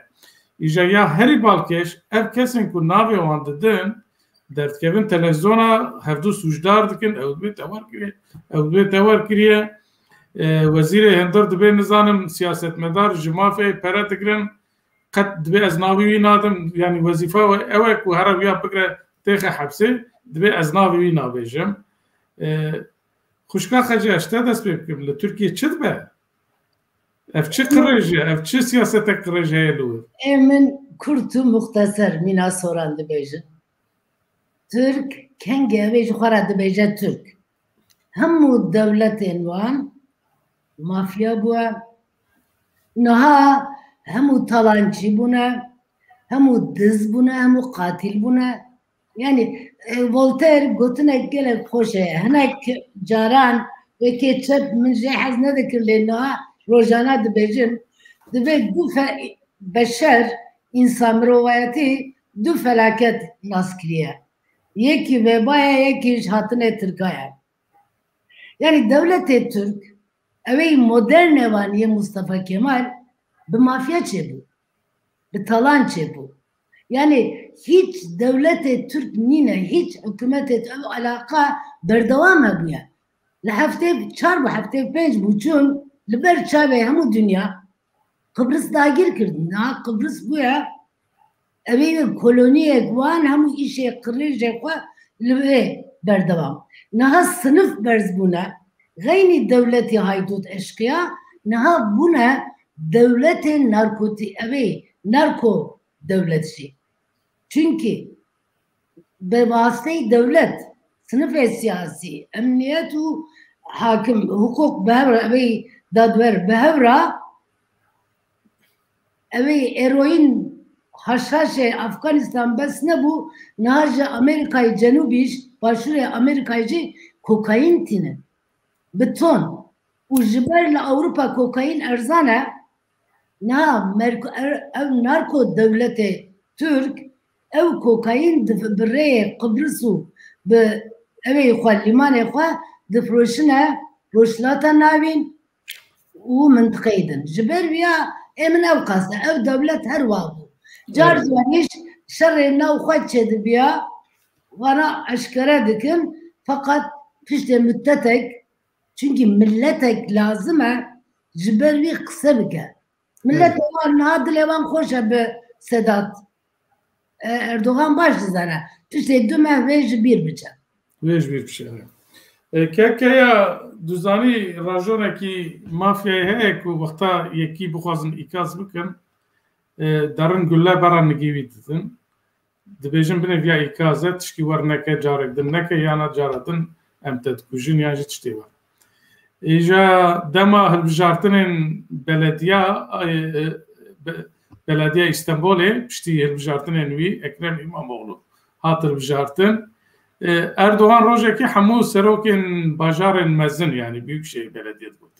Dawetê qesra xwe kir, wan li dora maseyekî civand, tenê sendeliya Ekrem İmamoğlu nigî wî zayıf kiribûn, dema ew rûniş nigî wî şikiye. İja gotin qezabiye. Yani viya ew e, yani gulle bera nigî din binê hayata jî te hebe, yani karekî dikin wek karê mafya kar dikin. Gavkadinê me goya dûvî havî kar dikin. Tu çi dibêjî ji bo van tiştên ku niha qewimîne lid? Yani tiştê war mümkün e li Ewropa. Yani mer nikare bipirse tişkî war yani. نا تشتكي خاجي خان قوت حمو راستن ثاني نا دولتك شخو برجي مافيا بو ميثود وانجلك خرابو لبشتي كو اسلام رجيمك اسلام كت هات سلاتي ثاني اسلام او مساله كولتورا غنيمت هي مثلا ناد بيجي حمو دوله منديه تركيا جبو اسلام ام دكارن بكار بينن هيç problem تنيج بركو قدي verdi خازı yan peygamber verdi خازı insan acı dikujin evci hakkı yani dikkarın bikujin talan bikin ama bu kültür icat pişti ev darbe ku her ali bevra kirne sasyoda darbe ne bu pişti ya dünya bu hoji hati nokta ki usakuna yani mesela dibeci bahara arabi madem bahara arabi çımalı Marokko çenabe çımalı Tunus'e çenabe çımalı Mısır'e çene bu tamaşa bikin ciye ku de petrol heye gaz heye Libya Irak ve Suriye çımalı Saudi Arabistan çene çımalı Yemen'e çenabe yani devleti mezin Kaddafi evi wan bu Kaddafi dü mahada erişkin hamu bevra erişkirin u nizam çıkırın meri kuştun u naha parvedikin tiştivina icar gava dünya vahabı Türkiye u Erdoğan dibeci yani farkına ki metodemici karı vahabı ez dikarı mesela Sedat Peker'i ku nad peyve dibecin 5 milyar dolar parevi heye 5 milyar dolar ya tu bukhuy khalas nabi dünya bukhuy khalas nabi dibecin binali yıldırım içi devlemendi her mezun cihan 8 milyar doları heye 8 milyar doları binali yıldırım Amazon'e o ye Microsoft'e o Erdoğan nav 19 salada 400 milyar dolar kazancı üçe bu ev çukat xwedeşat jukat veya Pereye Türkiye'yi, devlemendiya Türkiye'yi, Frotun Katar, Frotun Nizam Kideri, Talan Kirin, Ev Kirin, o naha mesela tüy yasa tüne bev ketine. Na insaneki veki, kujereki veki, korku tekenu, evet çi, Mehmet Ağar, ev çetemetin çakıcı, çetevi nizamçı, vana hamu bev rabun. Erişi Kurdan Kirin bevra, erişi Çepan Kirin, erişi Ermeniya Kirin. Erişi İtalyaniya kirin, Fransa kirin gotin çıma un pişkiriya kurdadaki manay bir ava çava erişi Fransa'daki, erişi İtalya'daki. Ev devlet aynıdır, mekanizma aynı. İro hatın nokta ki usa kuna Amerika dengi kuna ki bu mesele peredi bir çok az peredi kari bigri. Le mesele kutu ambargo le hember İran'e tuya ve evneki le perey hündür çok az bidzi ev kastkari bidzi. Çok az hakibeki, çok az insana bukuji, çok az hakiye dadveri, evet de mahkemede beki, mesela Demirtaş belki 10,000 insanı HDP, lühündürün, veki rehin hatını girtin, ne yasa heyi, ne kanun heyi, ne idaname heyi, tiştek tün heyi, veki rehin destivan da maye, o dünya dengi khuni karı beki, mahkeme karar dedi, mahkeme kararı vi naiciydi. İcar yani dünyaya mehati guartin. Sani najber ki Biden devletteki temsil diku ku avanajı aynı tiştekin. Ne şekleki din. Yani çi işe Biden'li Suriye ve Irak'ya. Yani Afganistan'a. Çi işe vi heylur.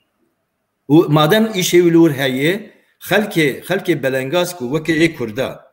De ser aha Kürdistan'ı şerri wan çedi be evten taadakirin evten kuştun malu mülki wan talandı be ev kat bu wan ne problemi? Evet. Dünya ki usayı na Putin ali ki da Urban ali ki da evi Polonya ali ki da Putin Erdoğan ali ki da nizam bana hamu vahşin. Bana ne yani ne diplomasi zanı ne tişteki siyaset zan vahşin bana. Le vahş yani civata komelgaha nav netevin ne kar tedbirle hem bervana bistine. Ne karıcı belki evci aynı tiştekin. Yani kuştuna Kaddafi çava bu be gotine ki bu sen nav hevde karardan gotine bir parve bikin ana parve kirne Kaddafi o duvi ortada belki 10,000 insan hatın kuştun da Libya'yı. Hinci naha belin neve çava. Çok az jihadist hernika Amerika duhazı avana bini rojlata navin namazı Kürdistan ser aha Kürdistan'ı Libraneyn New York'ı. Braneyn Washington. Braneyn Avrupa. لور چه دکن برا بکن دنیا کی وات و مرد قبول نکه نه yani ev dikari dostaniye me bikin problemeki dene le de esas yoda dünya harimi mesela yekitiyan netevan nikar rola kubilize yani be hazara insan vandara belengazın de penaber nikar çiki tün çiki van tüne Türkiye ne diş mesela gava erişi serikali kır her 400,000 vandara bu re ne dedan ku alikari biçi o yekitiyan netevan nikar biden yok ki çağı dünyayı var yani jboya hemutiş hati guartin naha mübah yani bu Biden problem tüm ne ku mafya idaredeki Türkiye jboya ne meseleyi ne mesele ne bale başa ya xuya ev mijar ve hin per vakt devam bikele Türkiye haya kul hev bikin edi hevdu bikijin edi çava bikin براسي كاس نزانه ويتشب به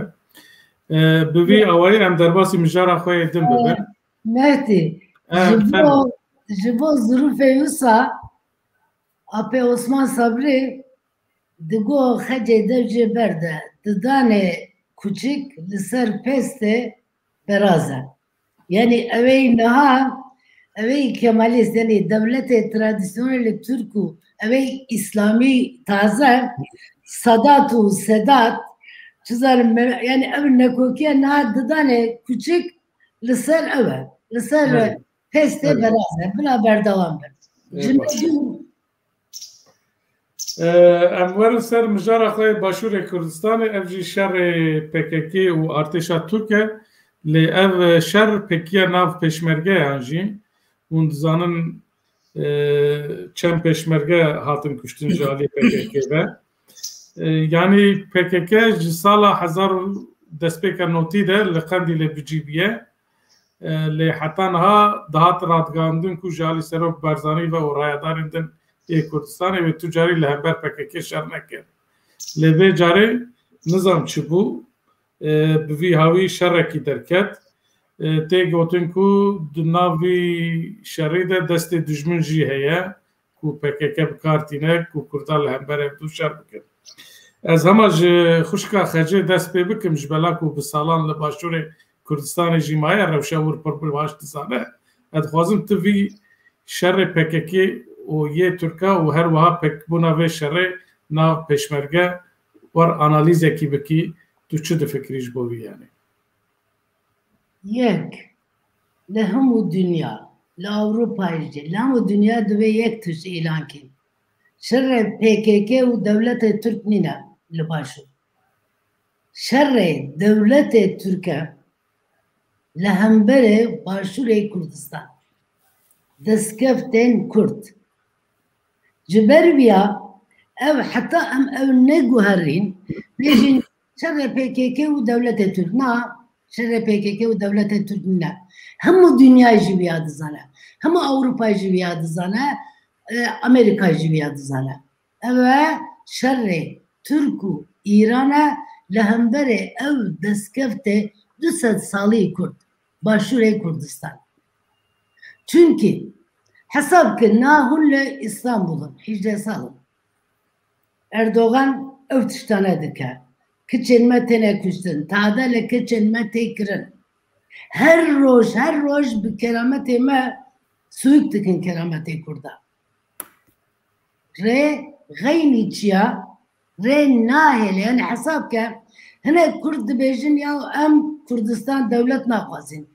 Em tütüş nakvazin. Em dici suruti netevi Türk nil. Em mirregez pereste, nejat pereste. Em dici alay Türk nil. Di sayji. Jibo Kurda Erdoğan devleti Türk gayni çiya tücci nahile. Ev İranu, Farsu, Arabiş alikari lojistik dikin.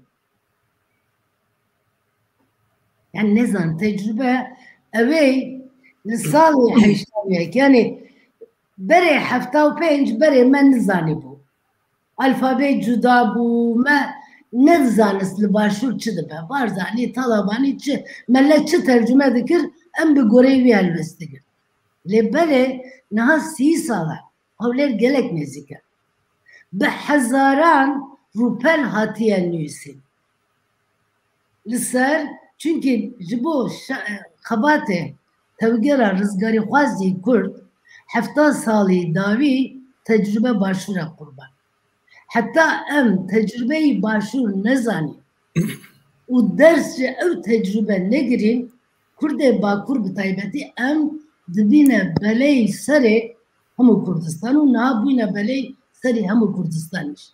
Başûr Rojhilat piştivanî lojîstikî İran maneyê wî baş dizanin. Ji ber vîya Kak Mesûd Kurdê Başûr her xwe ji şer la dide. Naxwaze şer bike. Çünkü dizane evê hemberê wî devletê İran e. Evê hemberê wî devletî Türk e. Ji ber vîya yek tişt mesela ji ewaneyê ala rizgarî bipirsin li Swêd heye. Eger hinek aqlê wan maye. Çünkü xurrifîne nezanim.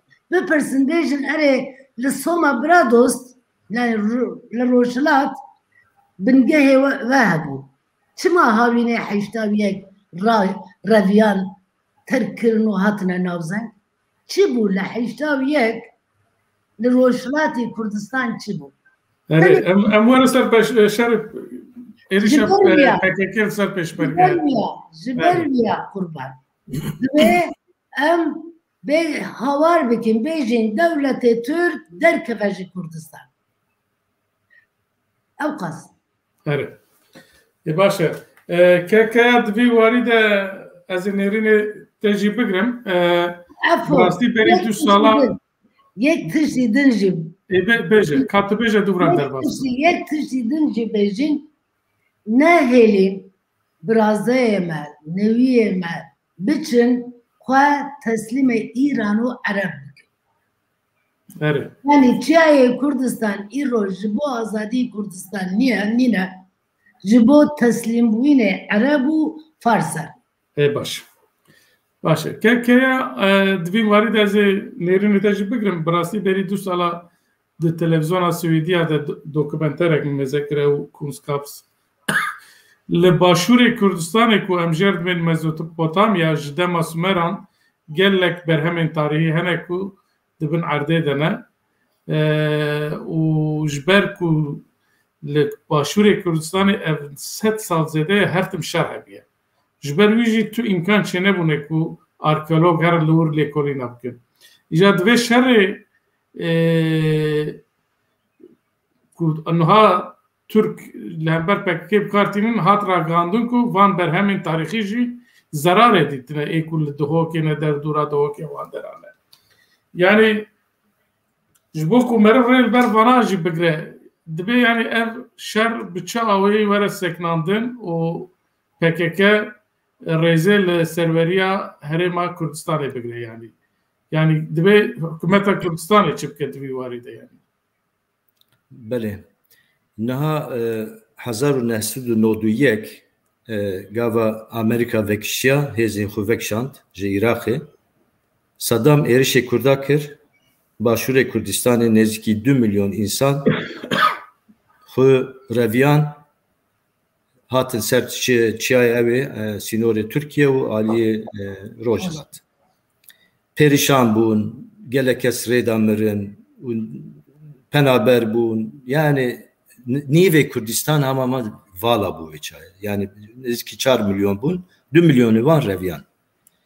Îjar berê wî jî xwe mücadelekî tevgerekî pir tekoşinekî mezin çêbû bû qurbanî hatî dayîn, şehîd hatî dayîn yani bi salan, dehan sal Kurdê wira xebat kirin ku tiştekî ava bikin û piştî 2003 Saddam ruxiya piçek dîsa alîkariya Amerîka piştî nodû yek nodû dudu û piştî vîya Saddam ruxiya îdarekî ketî destê Kurda eviya Kurd hemû Kurd kîjan partî dibi bira bibe wekî destkeftiyekî qedir bilind divê bizan yani ev belaş neketî destê Kurda yani ev divê bê parastin ji ber ku me dît ev mesele îşîd Daeş yani li hember Kurda derxistin êrişî Kurda kir mesela aliyê Musulê چون وان داره سلاح گرتن دخواستن ورن علی هولێرێ چما ناچن باغدا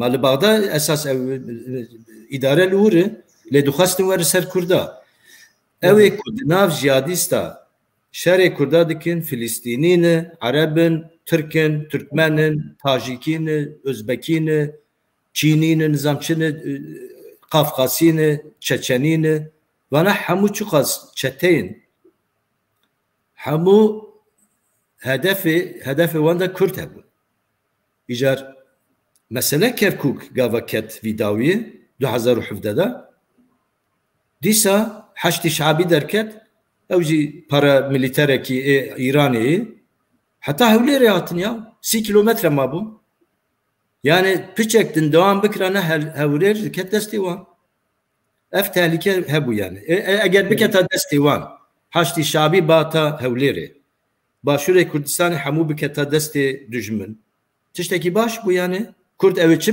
çi bigotane destkeftiyê herî mezin ku me xistî destê xwe me bi destê xwe teslîmê dijmin kirî ji bo ya PKK dibe yani rêxistinekî din dibe eger destê te sîlah hebe tu mecbûrî serweriya perçeyên ku heyî ew îdareyê ku heyî desthilata ku heyî bi wan re di ahengekî da li gor şert û şurûtê wî welatî tu te bigerî na Türkiye her ro dibêje ku PKK li vir e û ji xwe re kirî hacet ana dixwaze 5 kilometre rojava heta başûrê Kurdistanê wekî kemberekî ewlewî îşxal bike û piştî gava îşxal kir tu nikarî wê derxînî li Qibrîsê derneketin 30 sal û dernaket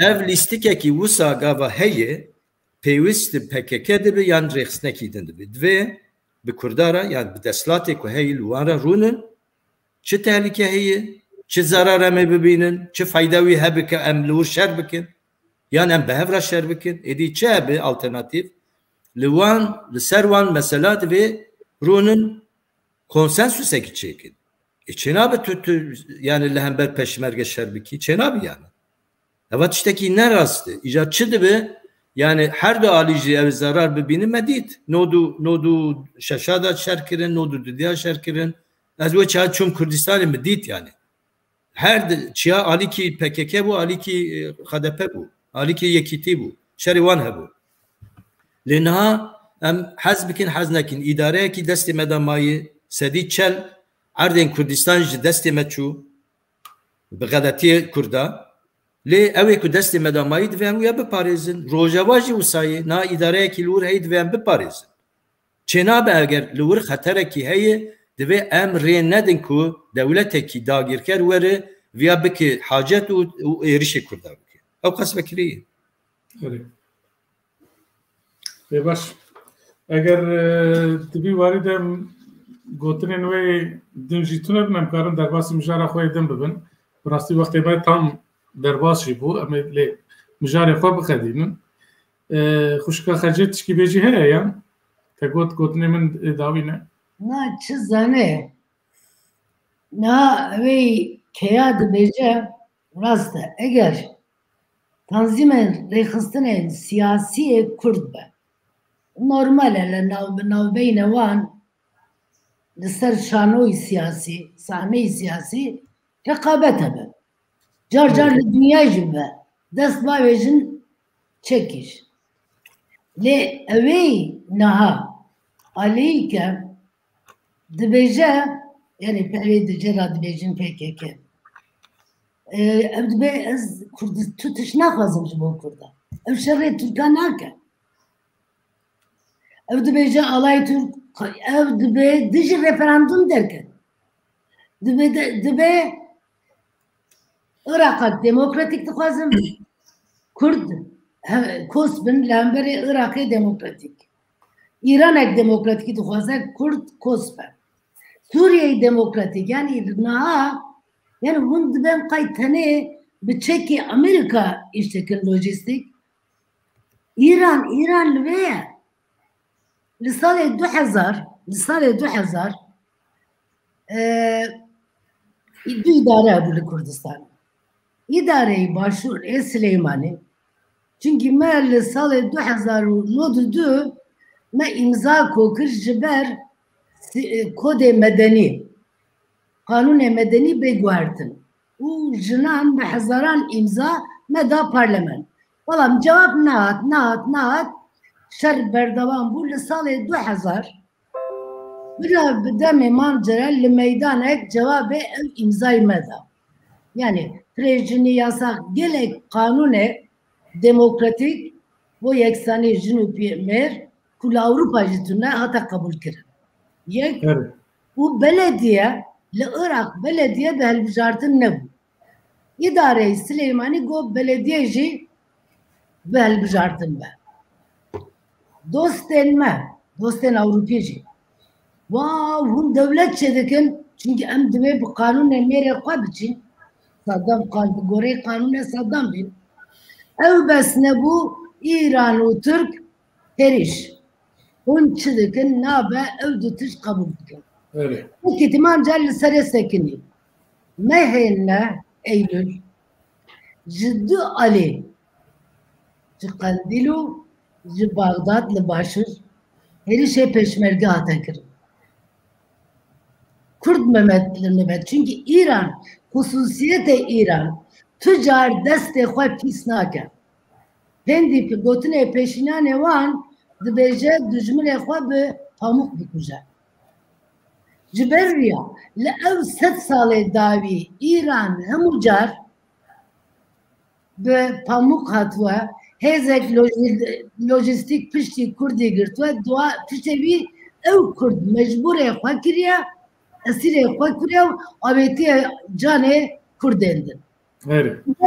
Ji ber vîya ew şer û piştê wî tabî ser negirt İran dixwast navbijeyînî bike got yekî tê li gel PKK rûnin got çima li gel PKK rûnin li gel tu rûdin te kiriye yani ji ber vîya ez dibêjim yani Kurd dibên aş ber nedîn û çaqçaq negirîn dibe aş bigirîn çünkü ewanê din esîrê İranın qurban İran çi dibêje ew dikin.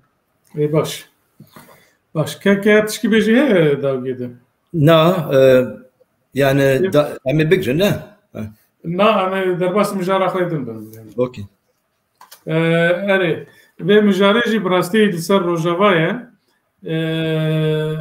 orta heftê nûçeyek derket ku ji xwe berê diyar bû ku planê Erdogan avakirina bajarokan li ser sînorê Rojava navbera Rojava û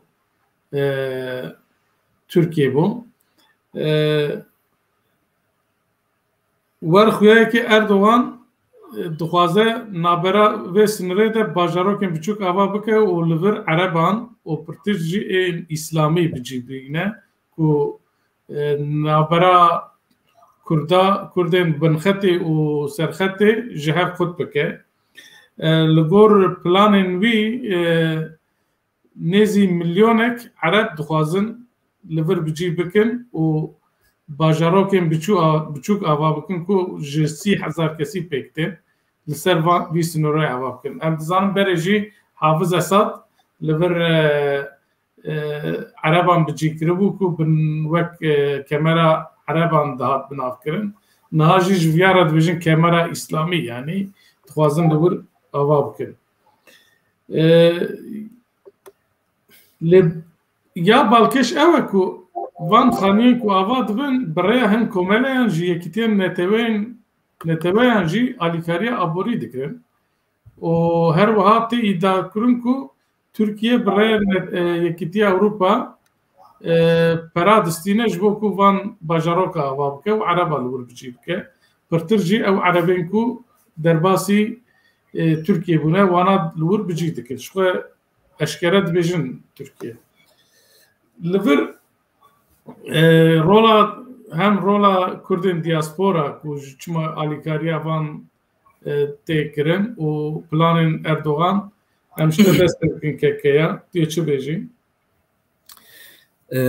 Bi baweriya me yani ev rejima ew Erdogan û Türkiye gava wan dere Rojavayê Kurdistanê îşgal kirin سرێوان da tiştekî hebû ku yani piştî şer xelas bibe ev bi komelgeyê navnetewî pereyê ku ji wir were tedî şergava xelas dibe her dewletên ku di nav de bû hinek pere didin alîkarî wan dikin ku carek din devlet welat ava bikin.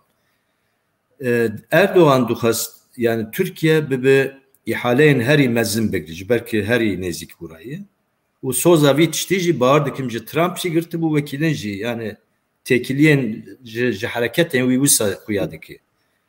Li wir yani feydeyekî aborî ji bo Türkiye dixwaze ew pereyê ku ji derve were. Yani hem ew ê tê herî îşgal bikî, xirab bikî, wêran bikî, talan bikî li piştî 10 sal bi pereyê xelkê tê werî wira çekî wî pere jî ew ê Türk bigrin.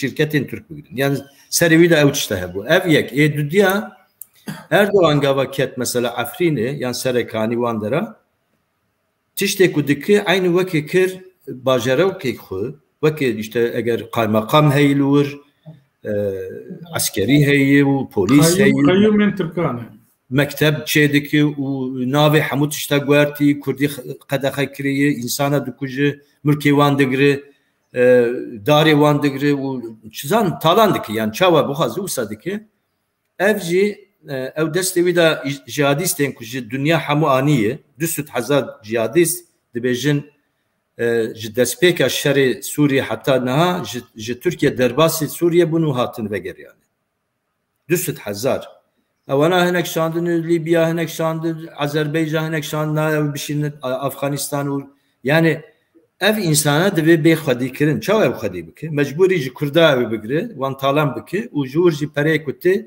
yan jî ji Ewropaya bigire bêjî ku ez vana nayêlim ewana penaber bira nebinin welatê de we piçek pere bidime bi wan pere dixwaze vana bihewîne xwedî bike lê mixabin dünya di vî meselê da xema wan nene sanî yan ji ber ku rastî sibe jî ew tiştê ku min got dikare aynı wisa bibe yani şer xelas bibe dikare Türkiye hemû avakirina Sûriye bigire destê xwe û her tişt yani girêdayî wan bibe bike wekî kolonyekî xwe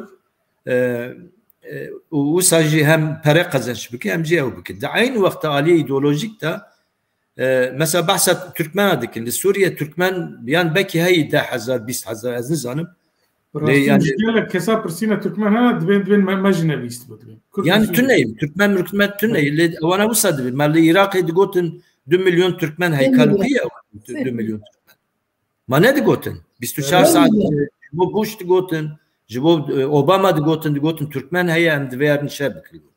Yani Türk dereva dikin lê dünya jî dereva wan zanî ferq nake bo divê quweta te hebe tu bizanî ku tu bêjî eva derew dike dewletekî ew çeteyê mafyayê metodê yasa tuneyî her tişt yani gora xwe çê dikî divê tu bikî yani ji derve kes alîkarî me nake ew planê wan dikare ser bike ji belkî Efrînê bi rastî xira kirin sanî Efrîn yani ana tu carektin vegerir ser Kurda kî xerab ke kî xerab ke Kurd an Rojava an nana Türk xera kir nana yani kî planê wan xerab ke yani Kurd dikare çawa planê wan xera dike sanî eger Kurdên Rojava yek nebin bawî yani hevkarî hevdû nekin şerê hevdû bikin hemû tiştê destê wan de ew biçe aynı mesele ji bo başûr jî derbas dibe yani tiştê ku li Cizre kirin li Sûr kirin ne dûrê ku li Hewlêrê bikin ne dûrê ku li Qamişliyê bikin kes bike bi destê wan firset bike bi destê wan ew bikin yani ew Kurda wekî dijmin dibînin sanî ana piçek pere ji wir tê feydeyê wan heyî nizamçeyî lê gava referandum çêbû çi got got em sînor digirin du roja de hûn birçî de bimir kê gotiya Erdoğan û ew din serokvezîrê wî gelo xema Ewropiya û Amerîkayê ku ema Türk li wir bajarokên biçûk ava dike ji bo wan aqa mihîm e yani ez war texmîn nakim qet mihîm e ku Türk li wir bajaroka ava dikin û ereba bicî dikin yani tu çi dibêjî baweriya min sanî gava bi Trump û îdare koşka spî û Pentagon û CIA gava vana bevra NATO Luandara şirove dikirin Türk argümenteki wan hebu ku digot 5 kilometre divên bikevin û 5 kilometre tizanî yani Qamişlî jî dikevin nav. Yani hemû dikevin dervê Raqayê ama Rojava piraniya Rojava dikeve wê. Amerika ujarlûr argümentê wan wisa bû ku işte li hember Tirkiye wê êriş bike PKK ji bo êriş nekin em tedbîr lîsîn. Li esasê xwe mesela aborî bû yani para xwe dixwaze bîstin ji ber petrol heylûr û êdin jî alî îdeolojîk dixwaze wira Türk bike.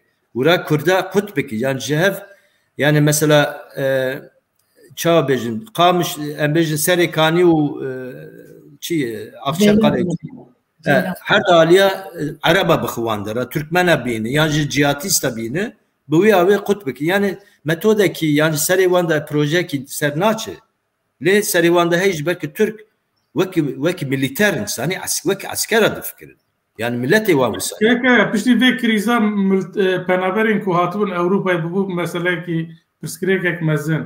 Yani eger Türkiye bêje ku elwir bajaroka ava dikim Araba ez ê yan jî penaberên Sûriye bicî dikim. Wê Ewropî bêjin ku tişkî werneke yani ji devlet ku wê werin Ewropa wê bêje tamam bicî bike elwir yani. Na ji bo pere ew wekî argüment ji bo Ewropaya dibêjin ji wir pere jî distîn. Ew tiştekî bicî war xwe dest pê kir. Yekîtiya Ewropa alîkarî wan dike. Eger piçek em zîrek bin diaspora em ê herin bimeş yani bibînin çok az pere ji aliyê Yekîtiya Ewropa diçe ji bo avakirina bajaroka. Sedî sed pereyê Ewropayê. Lê ji ber em ortaya da tunene em nizanin. Na destê me de tiştekî tune. Ya wisa. Başa xuşka xecê hema şte jî bipirsim van pirsa ji bo ve guhertina demografiya Rojava û planên Tirkiye fermo.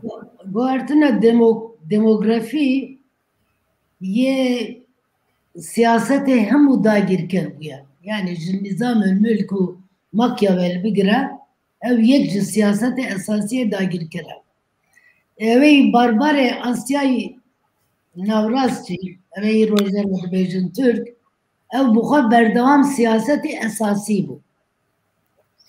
Ev ji hemû Kurdistan ber de li Haymana hesab ke tehammülü Haymana nekirin. Murat ev kitebek tercüme kiriye evê sedeyê 19 li ev Anatolya li Kurdên Anatolya li sedeyê 19 heta Mustafa Kemal Efendi navê wan Kurdên Haymana'ya. Em heta nayê ji Haymana'na dibêjin merkeze. Merkezê Kurdên Anatolya bû. Hûn dibêjin çi? Dubare bike? Merkeze. Em nabêjin Haymana. Yani merkezê dünyaya. Merkez. Ha hûn wisa dibêjin. A rastî hûn dibêjin ji bela hûn li wir dijîn. Ne naxir çû Haymana merkezê Kurdên Anatolya bû. Ev kirin. Dabeş kirin. Li navbeyne Konya, Bolu, Kırşehir ji ber Haymana biçûk bikin. Ev jî têr nexwarin, bi ev jî têr nexwarin Laz anîn. Laz asîle bû. Peter anîn. Peterê Kırım. Albane anîn. Ji ber demografiya Haymana bigorin. Yani Türk ev derdê Kurd derdê dilê Türkiye lev roja em behme hevdû naz kiriye. Çünkü 600 sal Osmanî nikarî bû Kurdistan işgal bike. Kurdistan her otonom bû. Eger bê bîrava li salanê hefta straneke bû. Ne zarim niha nabêjin. Ahmak digotin Dersime sefer olur zafer olmaz. Evê nihayê li başûr û Rojava jê dixwazin ta ev li nav xerîteyê Mustafa Kemalê jî bû. Yani ev Kurdistan yê xwe dizanin. Ew xerîte dixwazin rêk bikin. Zû jî behsê wî dikin. Ji ber wîya xeynî me Ewropî jî yek zextê Türk li ser Ewropî ev penaberin. Yani niha ev 4 milyon 5 milyonê penaber vekê çekek mezin li hemberî Ewropî bikartînin. Ji ber wîya jî Ewropa razî ye Türk bibe depoy jera dibêjin bi Fransî dibêjin depoy penaber. Para jî dişînin ji ber ku Erdoğan yani Türk ev penaber neşin Avrupa. Evet. Evet. Birastî enizam planê Türka ve serkeve nekeve ez tiştekî dizanim ez ji bajarê Diyarbekir Bismil li wir biçûkandiya min derbas bû mezin bû.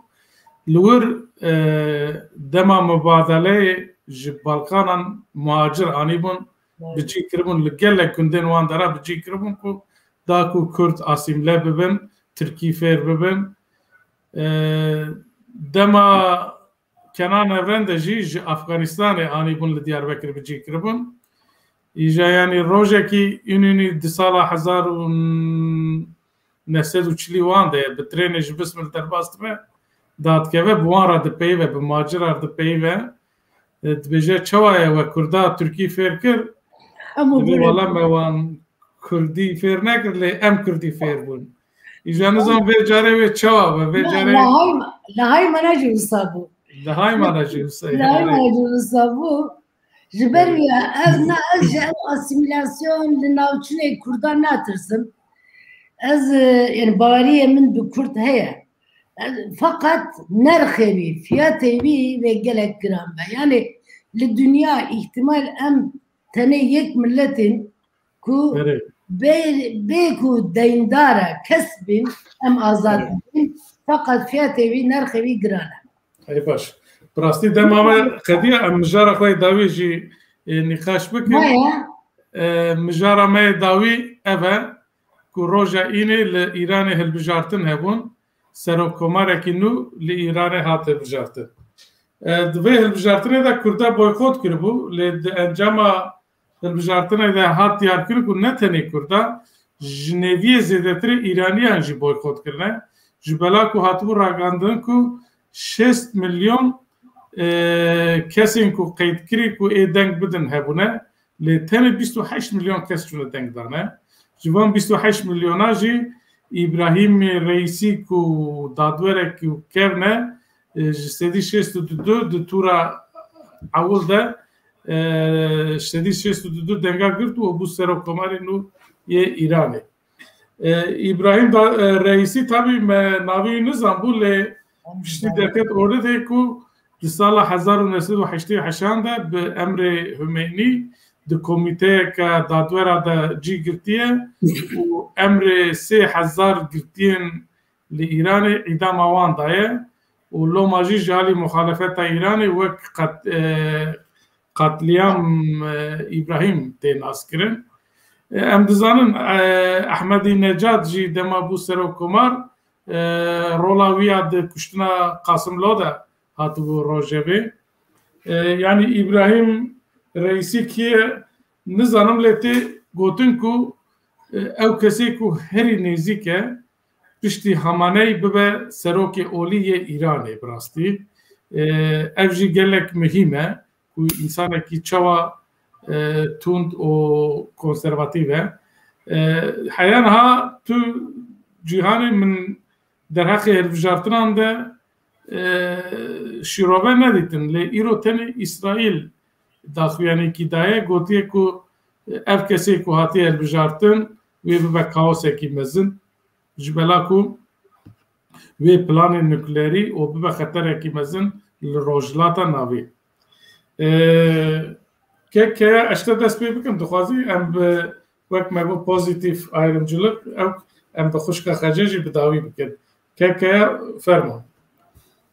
Yani biraz Belê zêde yani min taqîb nekir ew tiştê ku malumatê ku te bahs kir te hinek ji me re tişandibû wana me xwend lê ferq nake li Îranekî bi serokkomar heta îro ferq nekirî li hember Kurda li jineya arastina komisyonê heye ku serokê wî jî hemanê ye ev biryar didin yani biryarên girîng heta sor û deftera sor ya Îranê ev kesin.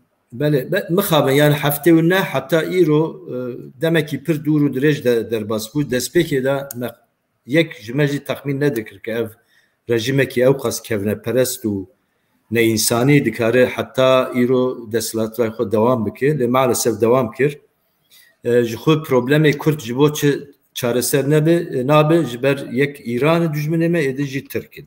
her duji devletin yani hatını ev Türk dibin çökme ya servelatı me dagir kirni işgal kirni u devje berna u rastiji rejimi wan yani İran belki bere Türkiye biçe ez nizanim belki praniya İraniya jî dali ev da civaki jevi ev haznakin yani jevi rejimi haznakin le mixabin zor destiye kulwan dera heye و او سلاحي كتي دستوان همبر اسرائيل او تشتكونا يعني ايران بوي هزكي عسكري يعني بر هزكي مزنه وامريكا كان ببينه وتشاوبكن لهمبر وان يعني مخالفات مالسف نكر وانا تاثير اوي بك اختاري بك او تعدي خو دوام بكن او وكي قاسمي او كواتن كشتن لقوتن قاسمي الدربه فاجي لهندر يعني وكابن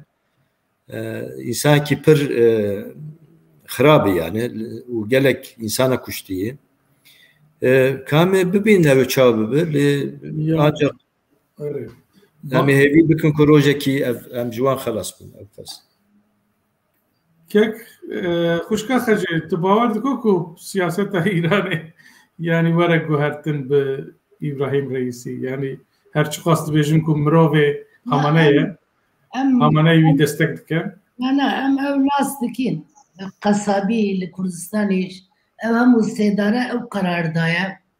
بله. افاب که لسالان حیشته چونکه وانا وکی او اردوغان چونکه دولت ترکی شنه گوارتنه رادیکال ناوخوا چه بو هر روز حاکمک دینه مثلا تازه حقوق خلاص کریه نخواندوار دکه پروفسور لإيران جي او ملاهاتن اوي شيعة ملابون نظام كو يعني حاكم نبون بلام امانا وانا بونا حاكم لناو قوسي شورش او ملك جيك جوانا حساب كنجيك نمورا بيجم لهمبري كردشوها چونكي لبيجي مقاومت برخودان اساسي كردستان بو حتى حشتاو دوجي بردوام کرد اویدن فارس زود تسلیم بوم چونکی شیعه فرقی هیا لگل اوی سنه شیعه ارگانیزه یعنی الوقت شاجی لإيران دو دولت بو شیعه ضریبه دیگره نخوشخانه خواه جبرویه ارگانیزاسیون خواه او ملا بون به حاکم پشت هفتاونه کچک بچوک 14-13 سالی کرد idam kirin. Aile cenaze gird kiç liser ve evi xwe nivîsî bû gotî bû tada li min hate kirin. Kurd hawar kir Xumeyni li televîzyon got belê ev meşru e ev divê bibe ji ber kafir terörist neçe cennet eger bakire ve diçe cennet ev nabe vekê bakire bibin sedare ji ber wê jî ev normal e divê bê kirin.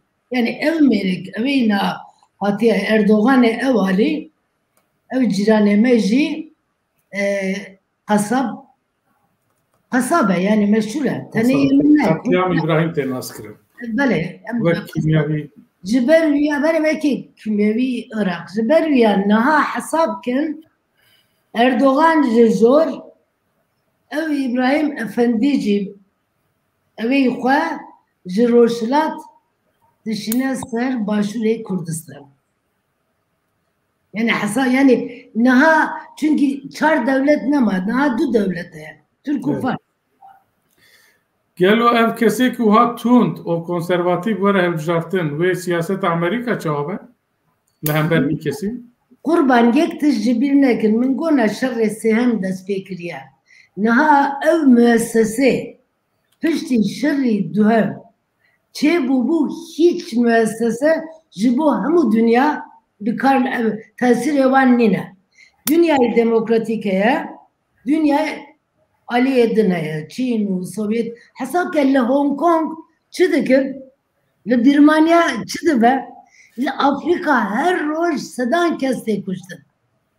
Çîn meşhur nezanim hûn takip dikin yanına bi neokolonyalizm ile bi usulek taze همو Avrupa girtiye Afrika yani şerşerek eğer dici İran yeki kısa bike Sovyet Rusya ile ezme piştevime Çin dibe yani müessese nemaya tesir kararı geçti derken ciber ya Amerika nikara Biden nikara tutuştu mezun براستی yani ev kesi ku hatiye elbijartin yeki pırtunt de xuyaye dikara vek kek eyüp jinivisiye bibe belal rojlata navin ve çare jbo kurda kara feyda viçe belli براستی nizam var rastın da rastı Ameriki Avrupi lehember vi kurda bkar binin pırne bidileme jî eğer ev bibe belayı sereme kurban bibe bela sereme ne satılıyor hazaran çettar heye qandi yani hiç deste khoji pis nake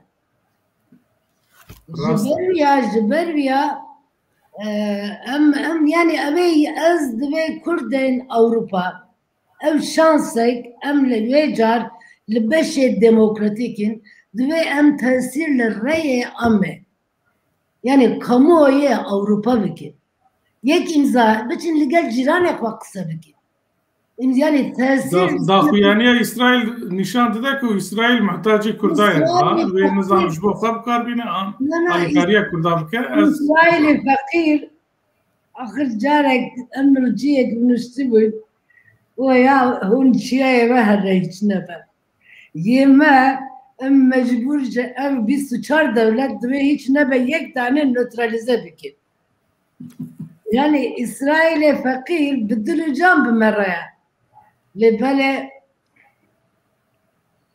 aslında şebek reş bu kakkeya ev federasyon dve zedetir karbiken evet başa gotren ve davi hene kakkeya em hatın daviye bernama xwe tiştekî mijbîr kir ve ji pirseyên ji tiştekî we xwestum bêjin birastî me bi wextê xwe gelek derbas jî kir jarê me gelek girîng bûn fermo kekeya yani ez peşî gelek spas dikim ji bo te û ji bo çarpel medya û ji bo Xecêxan jî û hevalê ku temaşe dikin û komentarê xwe nivîsandin bo wan jî lê wekî pêşniyar yani bernameyê wiha eger neh saat û nîv bibe baştir sanî yani zanî me destpêkê de melhev kir saat û nîvê de dirêj dibe yani na saatekî mezêde kir yani belki herkes nikare ew bike û em jî diwestin duî warê de em pêşniyar tabî em baş bû baş bû xweş be xecê destxweş spas ev spasê keya hemû ez jî dibêjim baş spas ez jî spas dikim ji bo hatina we vir bi rastî vê havîna germ vê roja havîna germ em li Swêd li cem me pir germe xuya li pir ciya wisa manzara kekeya jî gelek xweş bû a paşwî diyar bû îro li Swêd ez jî li Swêd dijîm gelek xweş bû pir germ bû nêzî 30 derece germ bû cara ewle em germiyekî wisa dibînin her wiha em jî spas dikin ji bo temaşevanên ku hatin me temaşe jî kirin spas ji bo we herdiya jî temaşevanên hêja îro jî em hatin dawiya bernamaya xwe ya panorama heftiyekî din wê hevkarek min ê dinê yê çarpel medyayê vê programê biweşîne heya heftiyekî din bimînin di xêr û xweşiyê de êvar baş